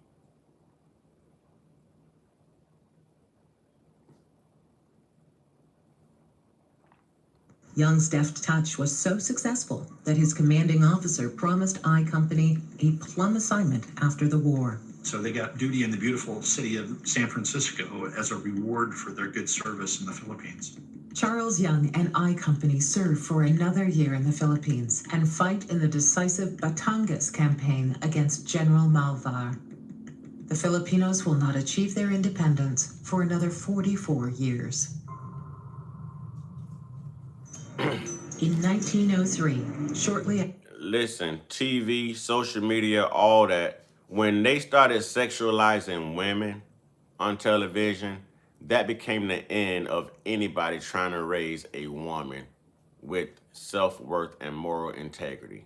That was the end of that. Now you go on TikTok, and just to get your attention, they turning their ass towards the camera with everything going right up in their curves, and they're with their backside. Or when they turn around, now it looks like they got a whole catcher's mitt in their pants.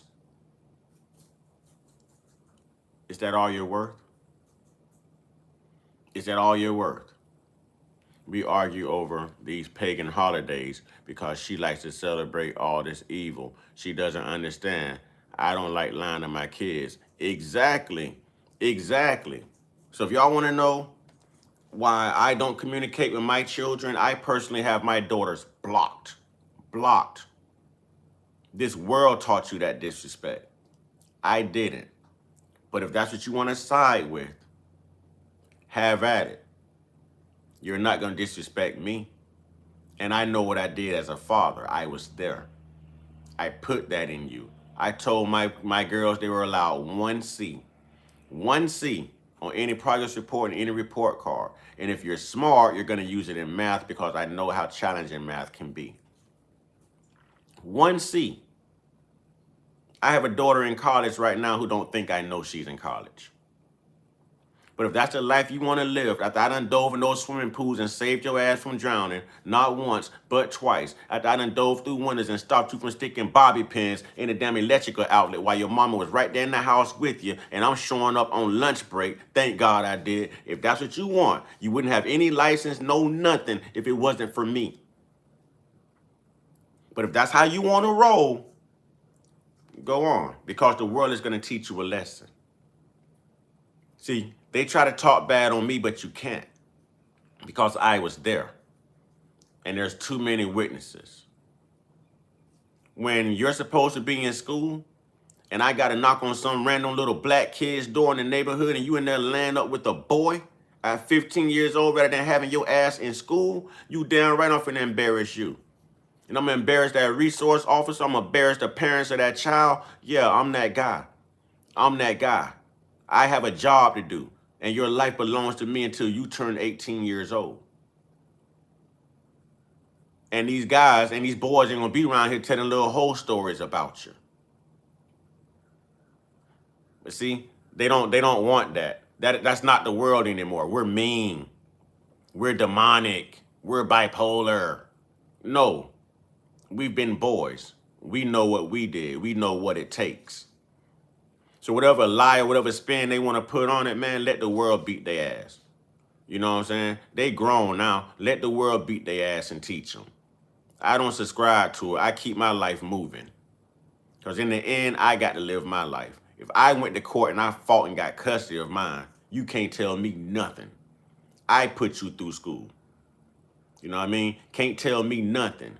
But if that's how you want to discredit daddy, have at it. And let's see how much this world discredit you and how much these little boys run over you.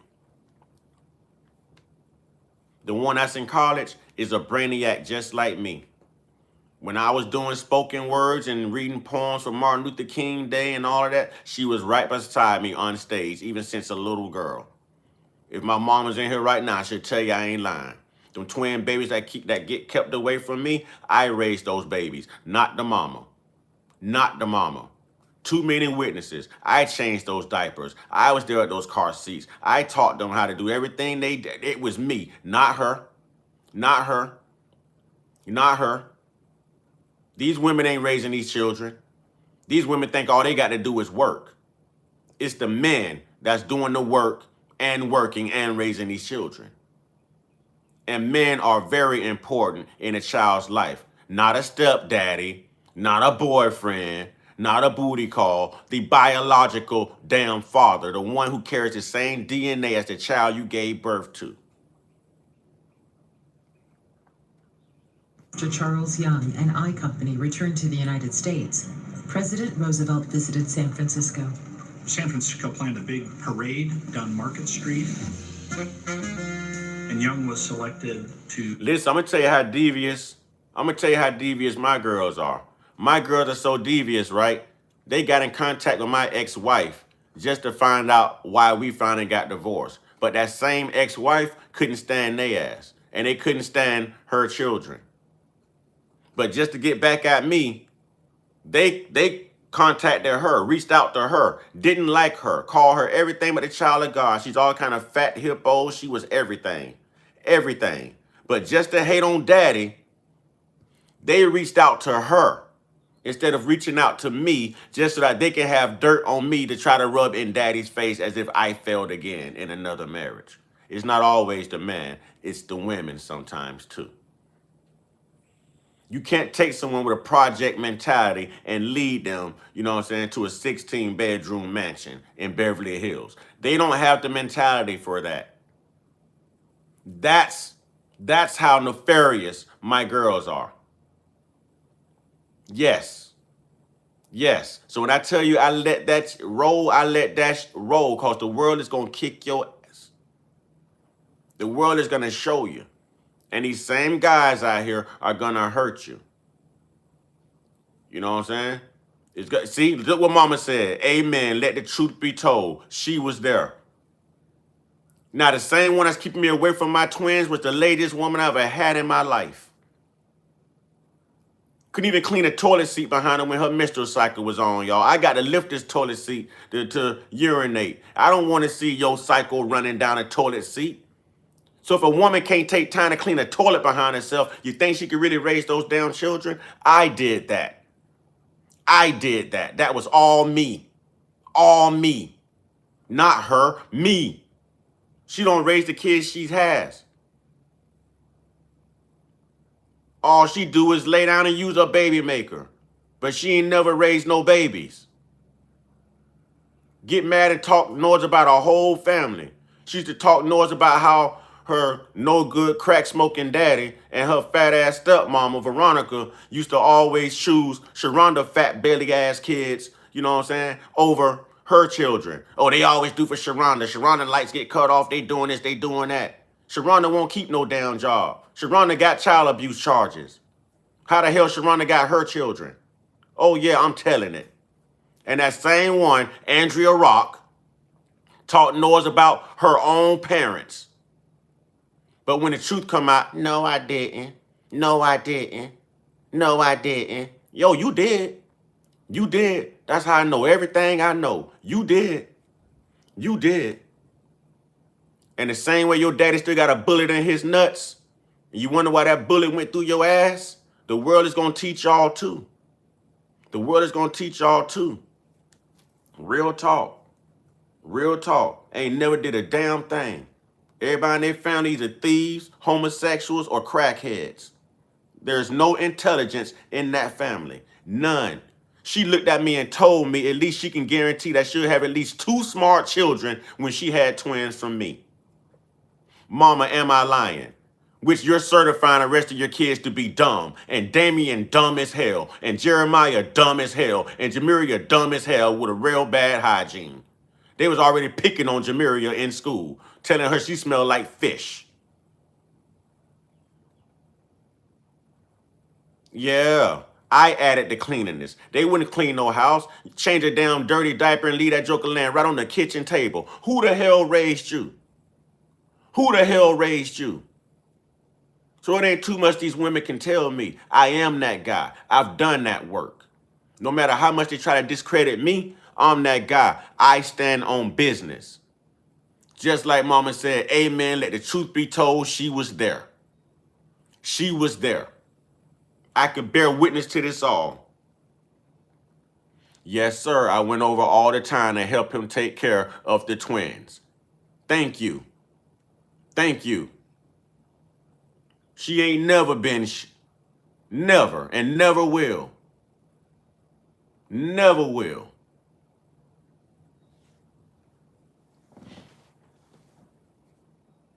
Lead two troops of the 9th Cavalry as the honor guard for the president.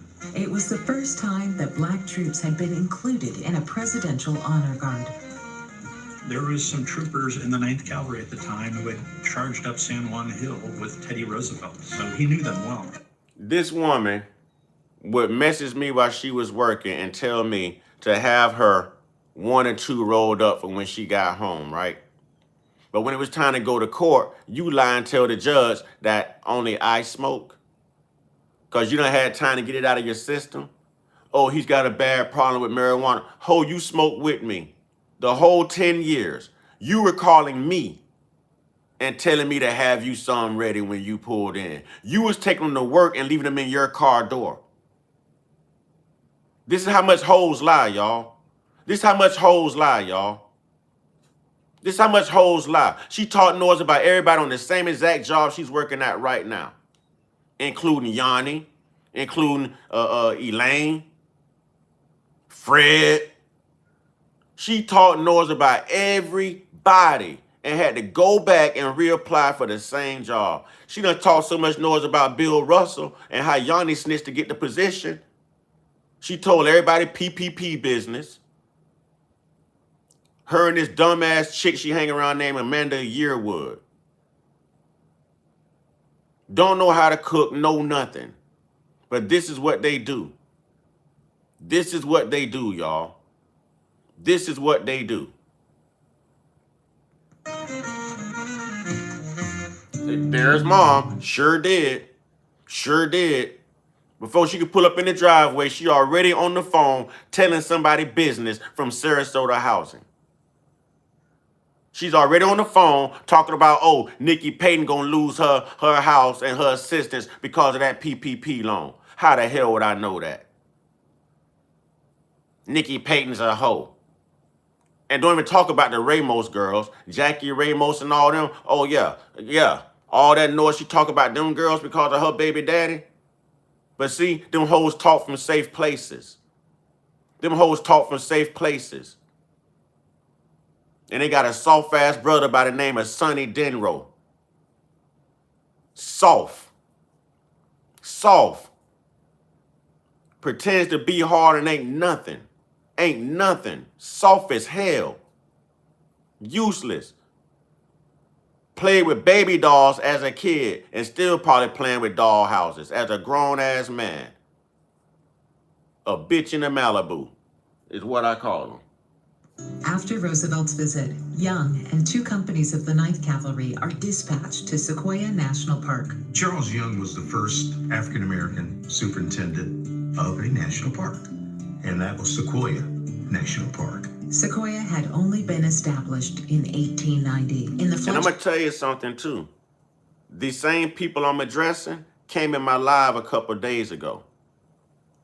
You know what I'm saying? J-Rock the Ride, Big D Entertainment, Fat Ass. You know what I'm saying? These people right here, man, their family is cursed. It's like every year it's a death. When you have that much death in your family, change your ways. Change your ways and learn to tell the truth. Because the only ambition they have is to remain in the hood, be hood hoes, and get a habitat house. That's it. That's it. Days of the National Park System, U.S. Army troops served as park rangers. They would send troops to the various national parks to make sure that people didn't homestead or people were not poaching Charles Young has many accomplishments. Building the first road to the top of Mount Whitney, the highest mountain in the United States, that's incredibly significant. But under his supervision, the first usable wagon road into Sequoia's giant forest was completed, and more work was done in the summer of 1903 than all the other preceding years combined. During that summer in Sequoia, Young begins courting Ada Mills, whom he soon marries in a small private ceremony. Ada Young brought some stability to the life of a bachelor. Young was 40 years old at the time. She was 24, but she was well educated. She was a good match for Charles Young. Officers like Captain Young had long been allowed to bring their wives to postings. Starting in the late 19th century, enlisted men could bring their families too. And so there now are communities that develop around these Buffalo Soldier outposts. The Buffalo Soldiers were often some of the first Black people in predominantly white settlements. This created the opportunity for connection across communities. As Charles Young argued in an impassioned speech in 1903, "We are part and parcel of the body politic of the United States. All we ask is a white man's chance. Will you give it?" Perhaps the most notorious incident of racial injustice involving the Buffalo Soldiers occurred in the summer of 1906, when the 1st Battalion of the 25th Infantry transferred to Brownsville, Texas. On the night of August 13th, shots rang out and a white bartender was killed. Locals claimed that they witnessed Black soldiers firing weapons. White officers attested that the soldiers had been in the barracks and none of their weapons had been fired. But because they were Black, they were all going to pay. 167 African American soldiers were discharged without honor for a crime that they didn't do. Many of those soldiers had served with distinction for 20 years. One of those soldiers was First Sergeant Mingo Sanders, who was partially blinded during his service in Cuba and whose commanding officer called Sanders the best non-commissioned officer I have ever known. It was Theodore Roosevelt who ordered the 25th Infantry discharged after the Brownsville Affair. The African American community, which had supported Republicans since the Civil War, was outraged. But Roosevelt refused to budge. All of the evidence showed that these men were innocent. But because Roosevelt wanted to make sure that his Southern, constituency was okay, that's what he did to those men. Charles Young faced a more subtle form of discrimination as a Black officer in a white op. Hey, Andrea Rock, I just want to know, is William Russell still the racist you made him out to be? Ever since he gave you your job back, is he still a racist? Is Johnny still a snitch? Is Fred still a whore? Is Amanda still just a dumb chick that go around humping old men and getting worms who never learned how to cook? Didn't you say that her children, one of her kids, the oldest one, be unalived? Huh? That she pushes him in as a D-boy? Huh? Didn't you say all of that? Didn't you talk about your sister being unfit? Both of your sisters being unfit? The one with the child abuse charges? Huh? Ain't she already had a child that was unalived? Huh? Didn't you mention that? Huh? Didn't you mention that? Officer Corps. The Army was preoccupied with keeping Young in what they felt were appropriate assignments for a Black officer. As Charles Young rose in rank to captain, major, this became an increasing problem. In 1904, the Army solved this problem by assigning Captain Young as military attaché to Haiti and the Dominican Republic. He served for 3 years, gathering intelligence to help the U.S. plan for a possible military intervention on the island. By 1912, the Army had assigned Young as military attaché to Liberia, a West African country founded in 1822 by free and formerly enslaved Black Americans. The descendants of these founders called themselves Americo-Liberians and ruled over a large indigenous population. Can you imagine in 1912?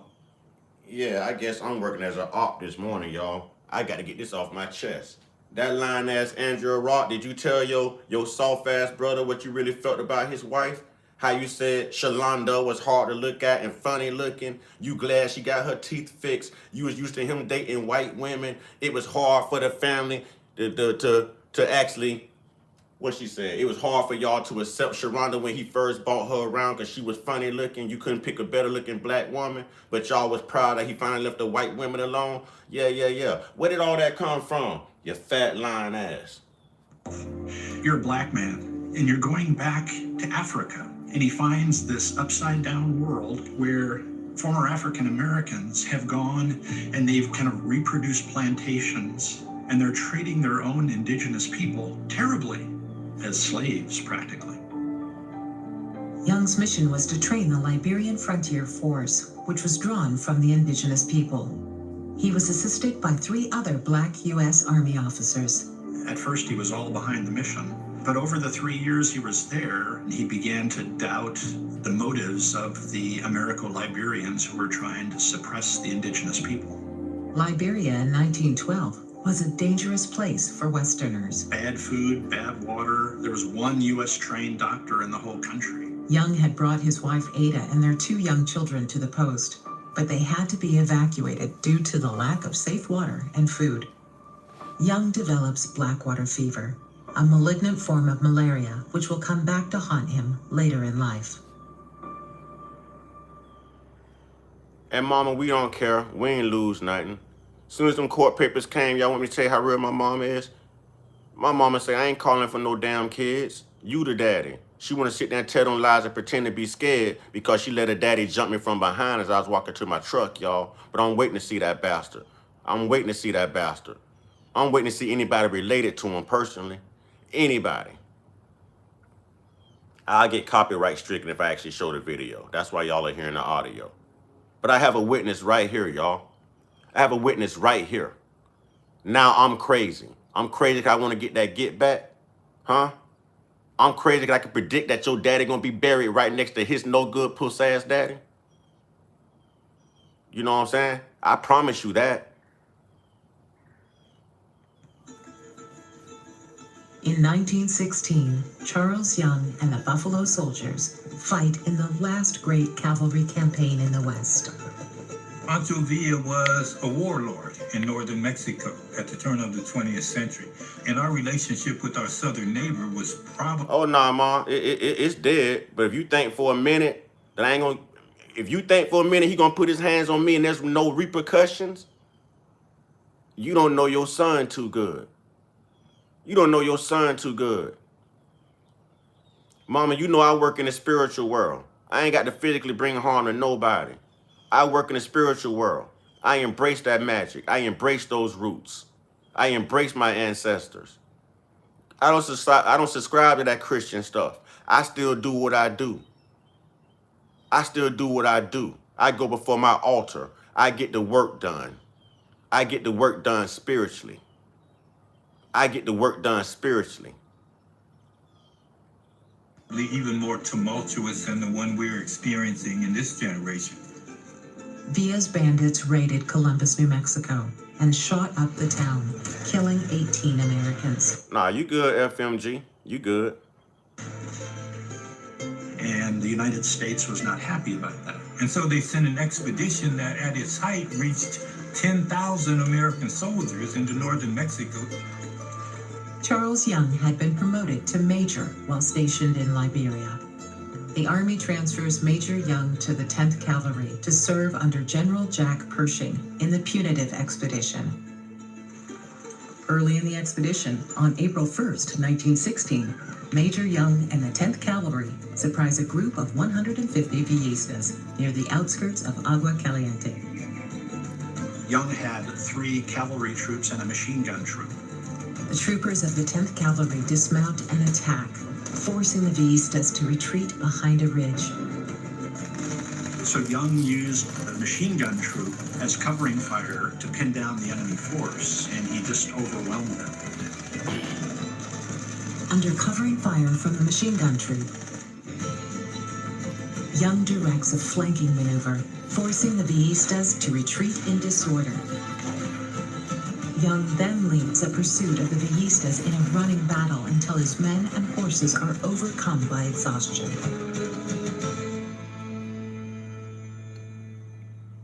It's the first time that I know of that Americans used machine guns in covering fire. And it caught the eye of General Pershing. The punitive expedition saw the advent of a lot of what we know as modern warfare. Beyond machine guns, it was the first use of trucks for transporting supplies. It was also the first use of aircraft used as reconnaissance and to carry messages back and forth. So it kind of... March 1st was actually New Year's. I normally don't answer questions without super chats. Y'all are in and out of everyone's YouTube pages. Y'all know how this works. That's the last question I'm going to answer. If you have a question for me, YouTube is my job. I am monetized. It's what I do. It's how I earn my living. No more freebies. You have a question, send a super chat. I would greatly answer your question, do the best I can. I'll even do the research to answer your question. Honestly. Okay? But I'm robbing myself every time.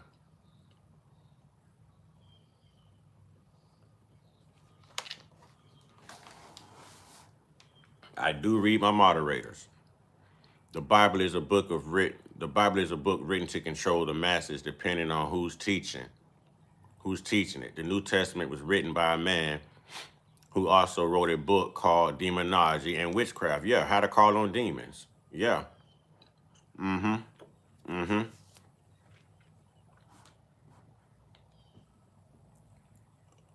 Okay, I have a question for you since you're asking me questions. Sion, why don't y'all like us? Why don't y'all like Black Americans?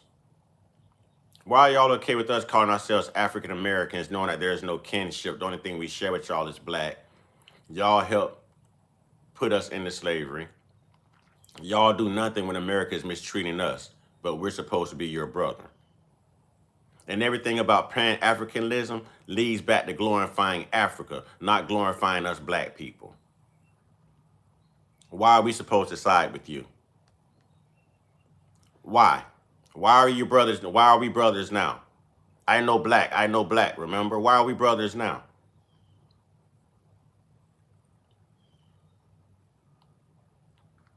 We're foundational Black Americans, not Pan-Africans. I have no relations to any Africans. And you guys have an apology to make. And you guys have reparations to pay too. And you guys come over here and identify with the white supremacists that keep us oppressed. Tell me, why is it so easy for you guys to be colonized and overlook us? Why do we have to wear African American when we're not African? Why don't you guys stand up when we're being mistreated over here? You hear about all the police unalivings. You hear about the injustices. You know about mass incarceration. You know about redlining. You know about all those systemic laws put into place to keep black people oppressed. What do we have in common with you?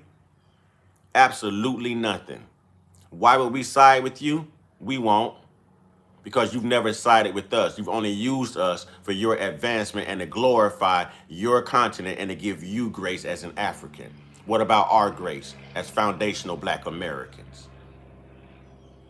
What about our recognition from our struggle? Why did y'all leave us here for over 400 years in the hands of our oppressors if we are supposed to be brothers? I do not. My official label is colored. We are going through that same things here. You guys sparked it. It's karma. It was called the slave trade. You guys contracted with the oppressors to sell your own people into slavery. And now you have no answers. You don't know your own history. We were forced to identify as you guys. Therefore, we were forced to learn your history. As the convenient lie it was.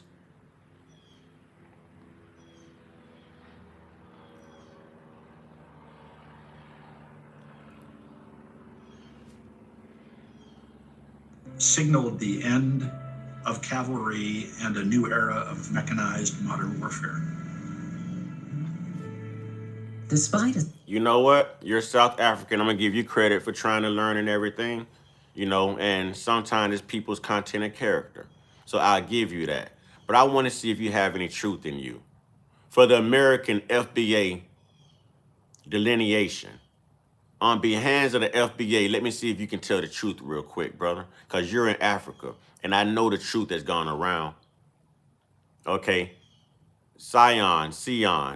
I'm sorry if I'm mispronouncing your name, brother. All right. But where did a lot of those slave ships land that left Africa? Did many of them touch the Americas and or not?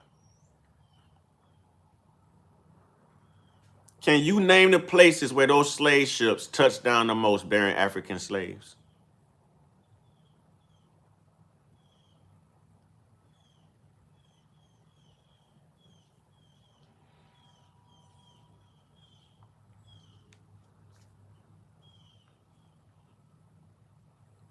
I'm going to wait on this.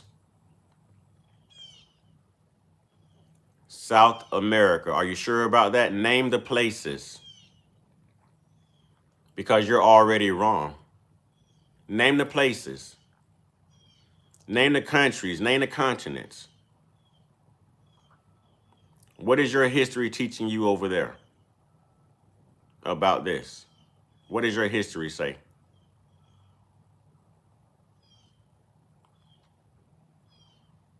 There it is. There's the truth, y'all. Thank you. And you are okay with me.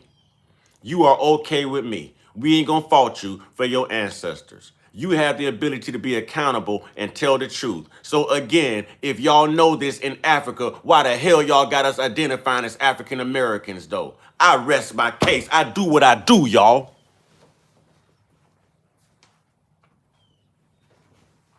I do what I do. The proof is right there. Out of South Africa, this brother just told the truth. Caribbean, Jamaica, Brazil.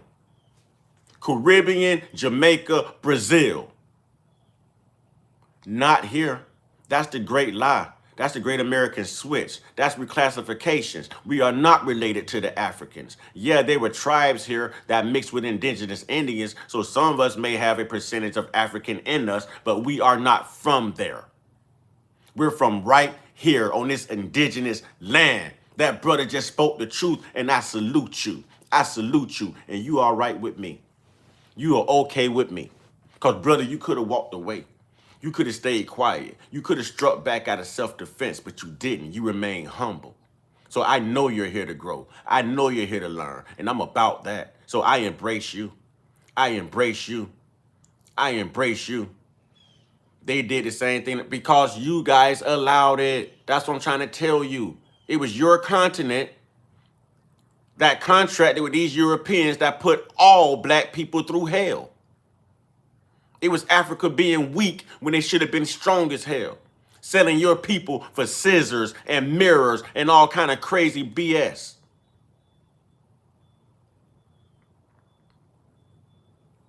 But I salute you for telling the truth. And that's why we are delineating, because of the truth. We are not African. We are not you. And the only thing we have in common with you is the blackness in our skin, baby.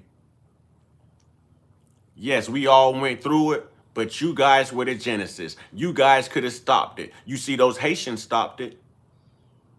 You see, those Haitians stood up. Salute to the Zopound. Them Haitians stood up when the Frenchmen came. Why couldn't Africa do that? Africa sold everybody out. And we're supposed to pay homage to Africa and love Africa. Man, Africa. Real talk. But I salute you and I respect you, brother. You know what I'm saying? I respect you.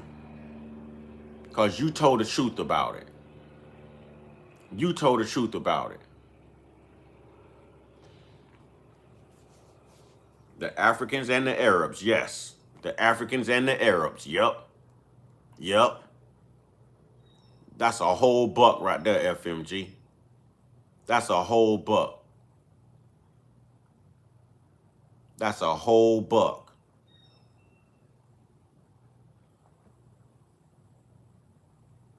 Spirited campaign. At one point, the 10th Cavalry even disguised themselves as Mexican bandits. After nearly a year in Mexico, the U.S. Army gives up the chase. They never found Pancho Villa. But Major Young receives high praise from General Pershing. Young is promoted to Lieutenant Colonel, and Pershing puts Young on his list of officers to command future brigades during World War I. He was one of the best cavalry officers in the Army at the time. Charles Young was slated to become a brigadier general. They couldn't have him in command of a division. If he was used in Europe the way he wanted to, he would have been commanding black troops, but led by white officers. It's all love, brother. You didn't do it. You know what I'm saying? All right, Sion. Sorry if I'm mispronouncing your name, brother. Free My Grandma says, what tribes in Africa still claim to be from the lineage of Shem? Lieutenant colonels, white majors, white captains, white lieutenants.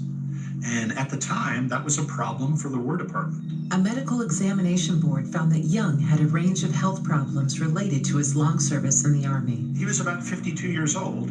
He'd spent a lifetime as a cavalry officer in the saddle, and he had blood in his urine. He'd had blackwater fever, and that was working on his kidneys. But due to Young's abilities and the Army's need for most, even white people. Golly. At least he's telling the truth. These people will not stay on their own soil. And Sion, we know about the apartheid government you guys are still experiencing over there. We know. We know about the colonization of South Africa. We know that they own like 70% of the land over there. We know. The question is, how the hell y'all let it happen? They reduced y'all to living in the slums of your own continent, the poorest parts with the worst conditions, while they inherit the land that they can build on. And you guys are okay with that? You guys are okay with that? Where is your backbones to drive these people out of your continent, out of your home, off of your land, and back to where the hell they supposed? Man, don't get me started on Africa, man. Like I say, I salute Haiti. It's hard for me to salute Africa. Africa ain't never stood up and fought like that, man. Maybe once or twice. We covered one of them here. Y'all had a great king. What was that king? They started with the M. I can't remember his name now.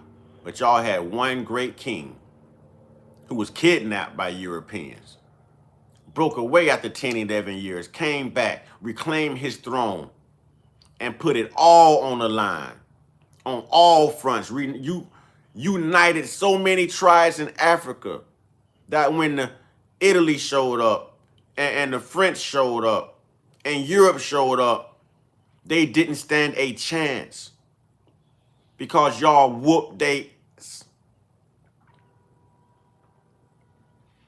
only because their maps were wrong. They knew nothing about the terrain in Africa, and that was your advantage back then. That was your advantage back then. What's your advantage now? How do you allow a place that is predominantly black, that you call the motherland, to be colonized and overran and overrepresented by people who don't look like you? How? How many people did King Leopold unalive in Africa? I wonder if their history really teaches that. I mean, their history could be just as whitewashed as our history, y'all. We know who wrote the history books.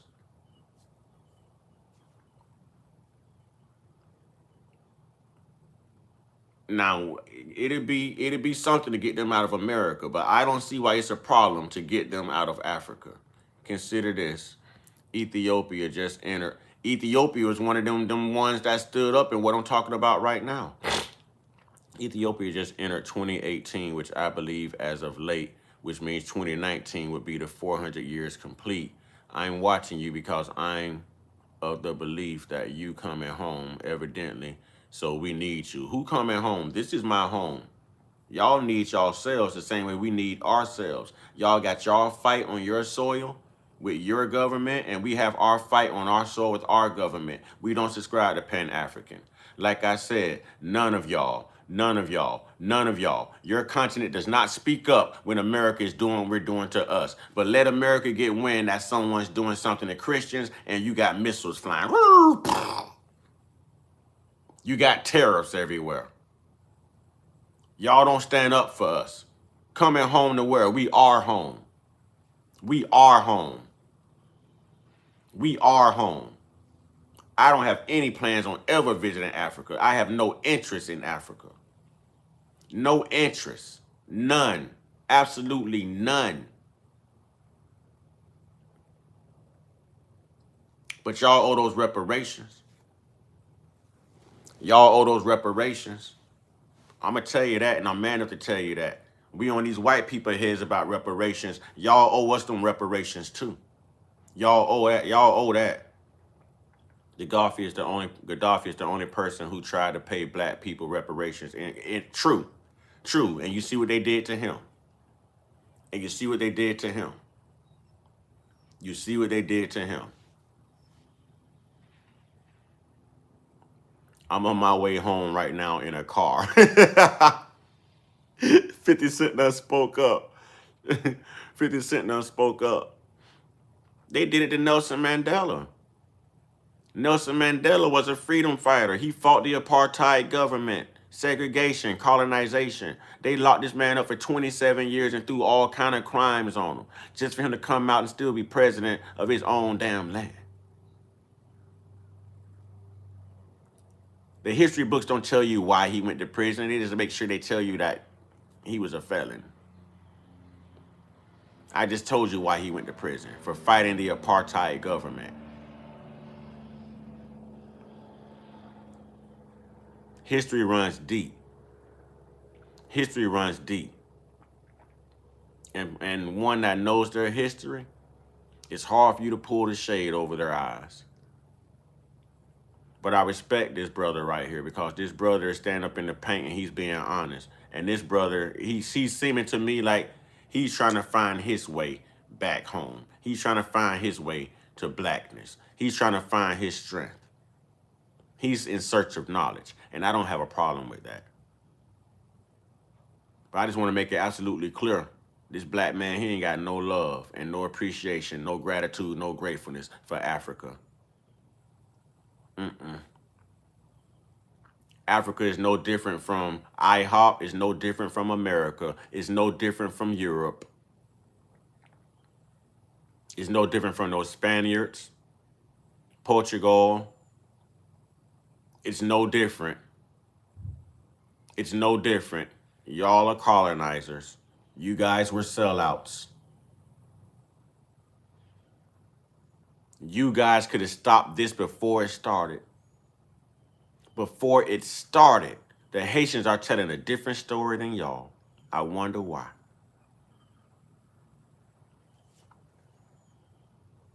Coming war in Europe, another promotion board recommends that the medical problems be waived. That recommendation went forward to Washington, so then it became a political decision. President Wood. A black white supremacist. There it is. A black white supremacist. There it is. Black white supremacist. I don't care who this piss off. Facts are facts. Robben Island's first prisoner was my ancestor. Achimuat Kanan, a.k.a. Abattoir, a.k.a. Koi, a.k.a. Sen, a.k.a. What's all this a.k.a.? We don't know that. That's not our history. So thank you for the history lesson, but that has absolutely nothing to do with us.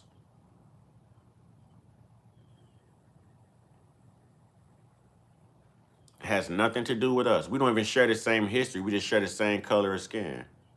That's it. But when you guys stand up and fight for us right here, rather than leaving us 13% alone floating in the middle of this damn racist country like an island with no flag, nobody to, no continent, no country to belong to or backing us. So when you guys decide to stand up, then we'll decide to stand up. Until then, Pan-Africanism. I'm FBA all day, baby. Woodrow Wilson, who was the first Southern Democrat elected to the White House since the Civil War, simply arranged it so that Charles Young was retired before he could assume that kind of position of command. Clearly, it was a racially motivated decision, politically motivated, influenced by the racism of President Wilson and Secretary of War Baker. Young makes one last attempt to prove that he's fit to serve. He saddled up his favorite horse, Blacksmith, and decided he was going to prove his fitness by riding from his home in Wilberforce, Ohio, to the steps of the War Department in Washington, D.C. Young rides nearly 500 miles over 2 weeks.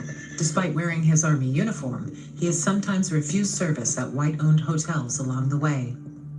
By the time Young arrives in Washington, D.C., his ride has been covered extensively in the press, putting pressure on Secretary of War Baker to reverse his decision. And Baker essentially promised him a command if he'd go away.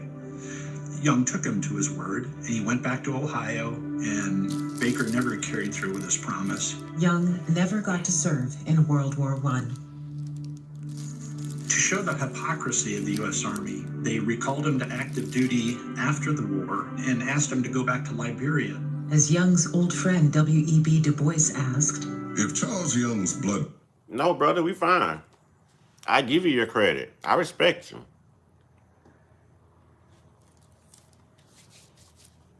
I salute you. Y'all, let's show this brother some respect. This brother right here stood up in the paint, y'all. Just put his name in the chat. Let's tell this brother thank you. We have no problem with you, brother. You are right with me. And if you ever over this way, look me up. All right? If you ever over this way, definitely look me up. No, you good, brother. If you do come to America, I got you. I got you. All right? I'll help you find your way. I got you. I have no quarrel with you. Nothing but respect for you. Nothing but respect for you. Take me up on that, because I mean it. Take me up on it. I mean it. Just make sure you land in Florida. And we'll work it out from there. But I mean it. I mean that. I honestly do, because you stood up in the paint and you told the truth. And I stand on truth. I respect that, and I respect you. So it's love here, brother. And I'm also show you what kind of love you got here on this platform for standing up in the paint and for standing up on the truth. Want me to show you the absolute type of love you have here? Want me to show you how you know you're accepted here in our tribe? Watch this. Oh, you family now. You family now. Now you're part of a real tribe. You're family now. Welcome to the moderator tribe. So you're family. I hope that proves to you that I absolutely mean exactly what I'm saying to you, brother. I absolutely mean exactly what I'm saying to you. And congratulations on waking up and finding your way and being in search of truths. Because that's what it takes. The truth really does set us free, brother. You know what I mean? So thank you. Thank you. And what happened in Africa isn't your fault. It just happens to be your history. Okay, that's it. We can't blame you. We can't blame you. It just happens to be your history. But I accept you. I accept you, bro. Pressure was too high for him to go to France. Why was it not too high for him to be sent to even more arduous duty in the swamps of West Africa? Essentially, they were sending Young back to Liberia to die. Young loved the Army so much, he couldn't say no. Young was on a mission to the interior of Nigeria when he was struck again. But as foundational Black Americans over here in America, we do need a favor from you. We need you to pass on some messages to your people. Tell them that foundational Black Americans really do know who we are. We're not African Americans by far. And tell them that they need to come up on the right side of history because they're on the wrong side when it comes to chattel slavery. They need to make that right with the Black Americans. They need to make that right with those Brazilians. They need to make that right with everyone in the Caribbeans. You know what I'm saying? They need to make that right. They need to make that right with Jamaica. Make it right. Make it right. Y'all know y'all owe reparations. Y'all know you owe reparations. Tell them to get it right. Tell them to get it right. We know the truth.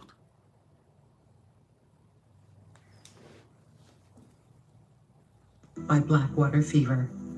He showed up in a hospital in Lagos, Nigeria in terrible shape and died on January 8th, 1922.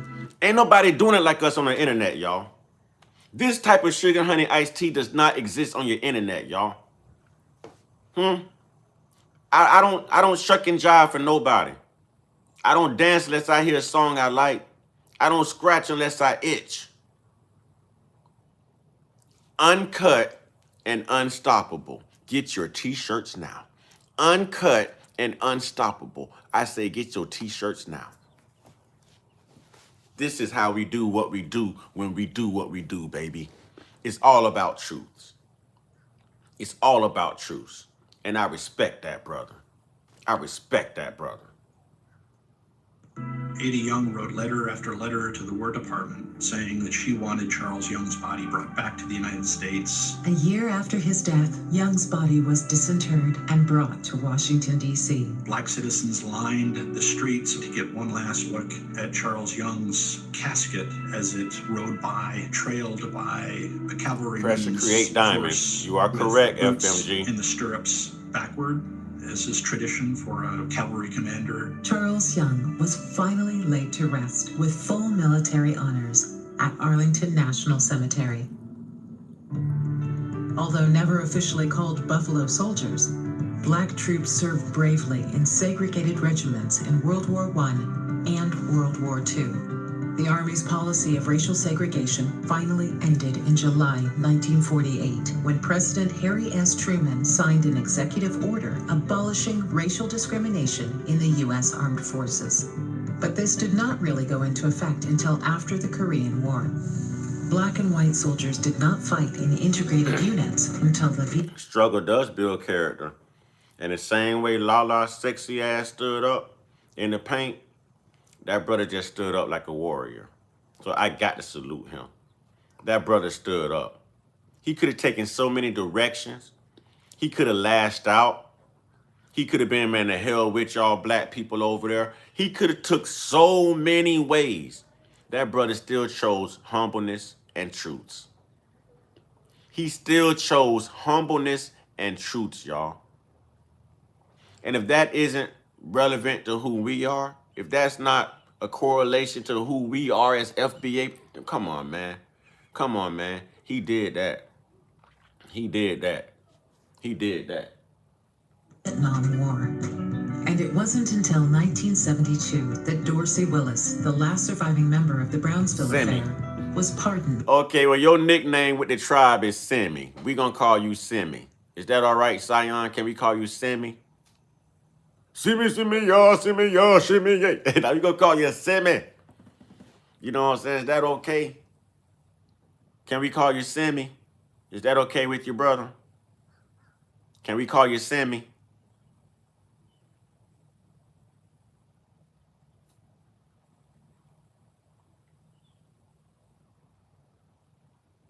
Hey, coming to America. Coming to America. Let me know when you get here. Pull up with Eddie Murphy like the movie. Yes, sir. Yes, sir. The only part of that movie I remember is that one part. The royal penis is clean, your highness.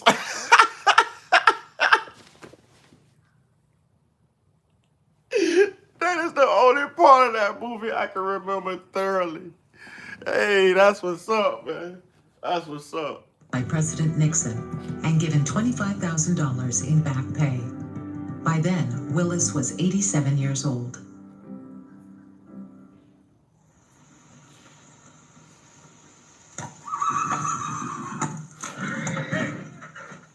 Settle down. The legacy of the Buffalo Soldiers is being kept alive in Seattle, Washington, and throughout the country. My grandfather was an original Buffalo Soldier. My father was one of the primary founders of this organization, Buffalo Soldiers of Seattle. So on a level of pride, it just allows me to continuously share the legacy that my family has developed around not only the Buffalo Soldiers of Seattle, but also just the Buffalo Soldiers in general. PJ. This is my favorite horse right here. We have our marching drills, our rifling drills. We have an hour of reading, so studying for Buffalo Soldiers history.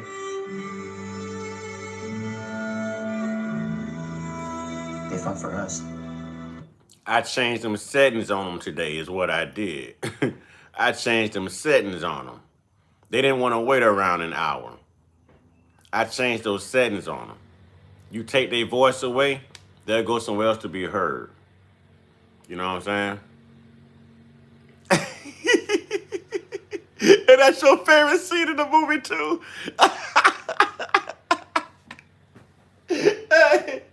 He said that's his favorite scene in the movie too. That you too is my favorite scene. You too. Fuck you. You.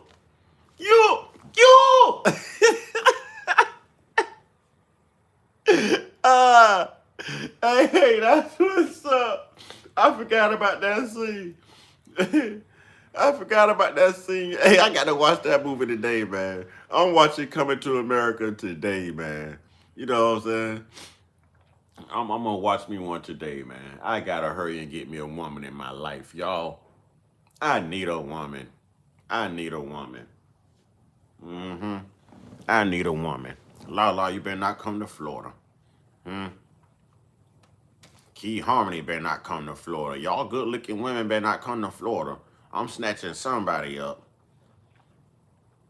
Y'all, we gonna end this right here, y'all. You know what I'm saying? You know, we gonna end this right here. I've had a wonderful morning. You know, I love the tribe. I love how we out here getting the truth and standing on the truth, y'all. I love the black empowerment. I love the unity. I love the commitment to the movement, y'all. Oh, I'm liking this. I'm loving this. And we definitely have to keep this going, y'all. I have so much damn respect for each and every last one of you. It is immeasurable at this point. Insurmountable. So I thank y'all for always being stand up. For always being truth seekers and truth speakers. You know what I mean? For knowing your history. For knowing your history and embracing it. You know what I'm saying? Black excellence, y'all. FBA, black first, y'all. You know what I'm saying? Y'all know what to do, man. Get your one-on-one. Get your one-on-one. Get your one-on-one with the real internal spiritual Most High. You know what I'm saying? Y'all stay prayed up, stay blessed up, stay meditated up, stay protected. Stay real, stay conscious, stay uncut. Be inspired. Be great. And no matter what life throws at you, you're built for it. So be you. Ashe, ladies and gentlemen, kings and queens, brothers and sisters, empresses and emperors. You know what I mean? This is who we are. This is who we are. Yeah, you say you need a ride or die. I need me a ride or die too. You know what I'm saying? We gonna ride or die together. Welcome to the squad. Shimmy, y'all, shimmy, yeah. Welcome to the squad. You know what I'm saying? Welcome to the squad. Yeah. One time. La, you know what it is. You know what it is. FMG, you know what it is. We ain't see Kip 2 this morning. We ain't see too many people this morning. Maybe they'll be back later this afternoon, y'all. You know what I'm saying? But Ashe, ladies and gentlemen. Love.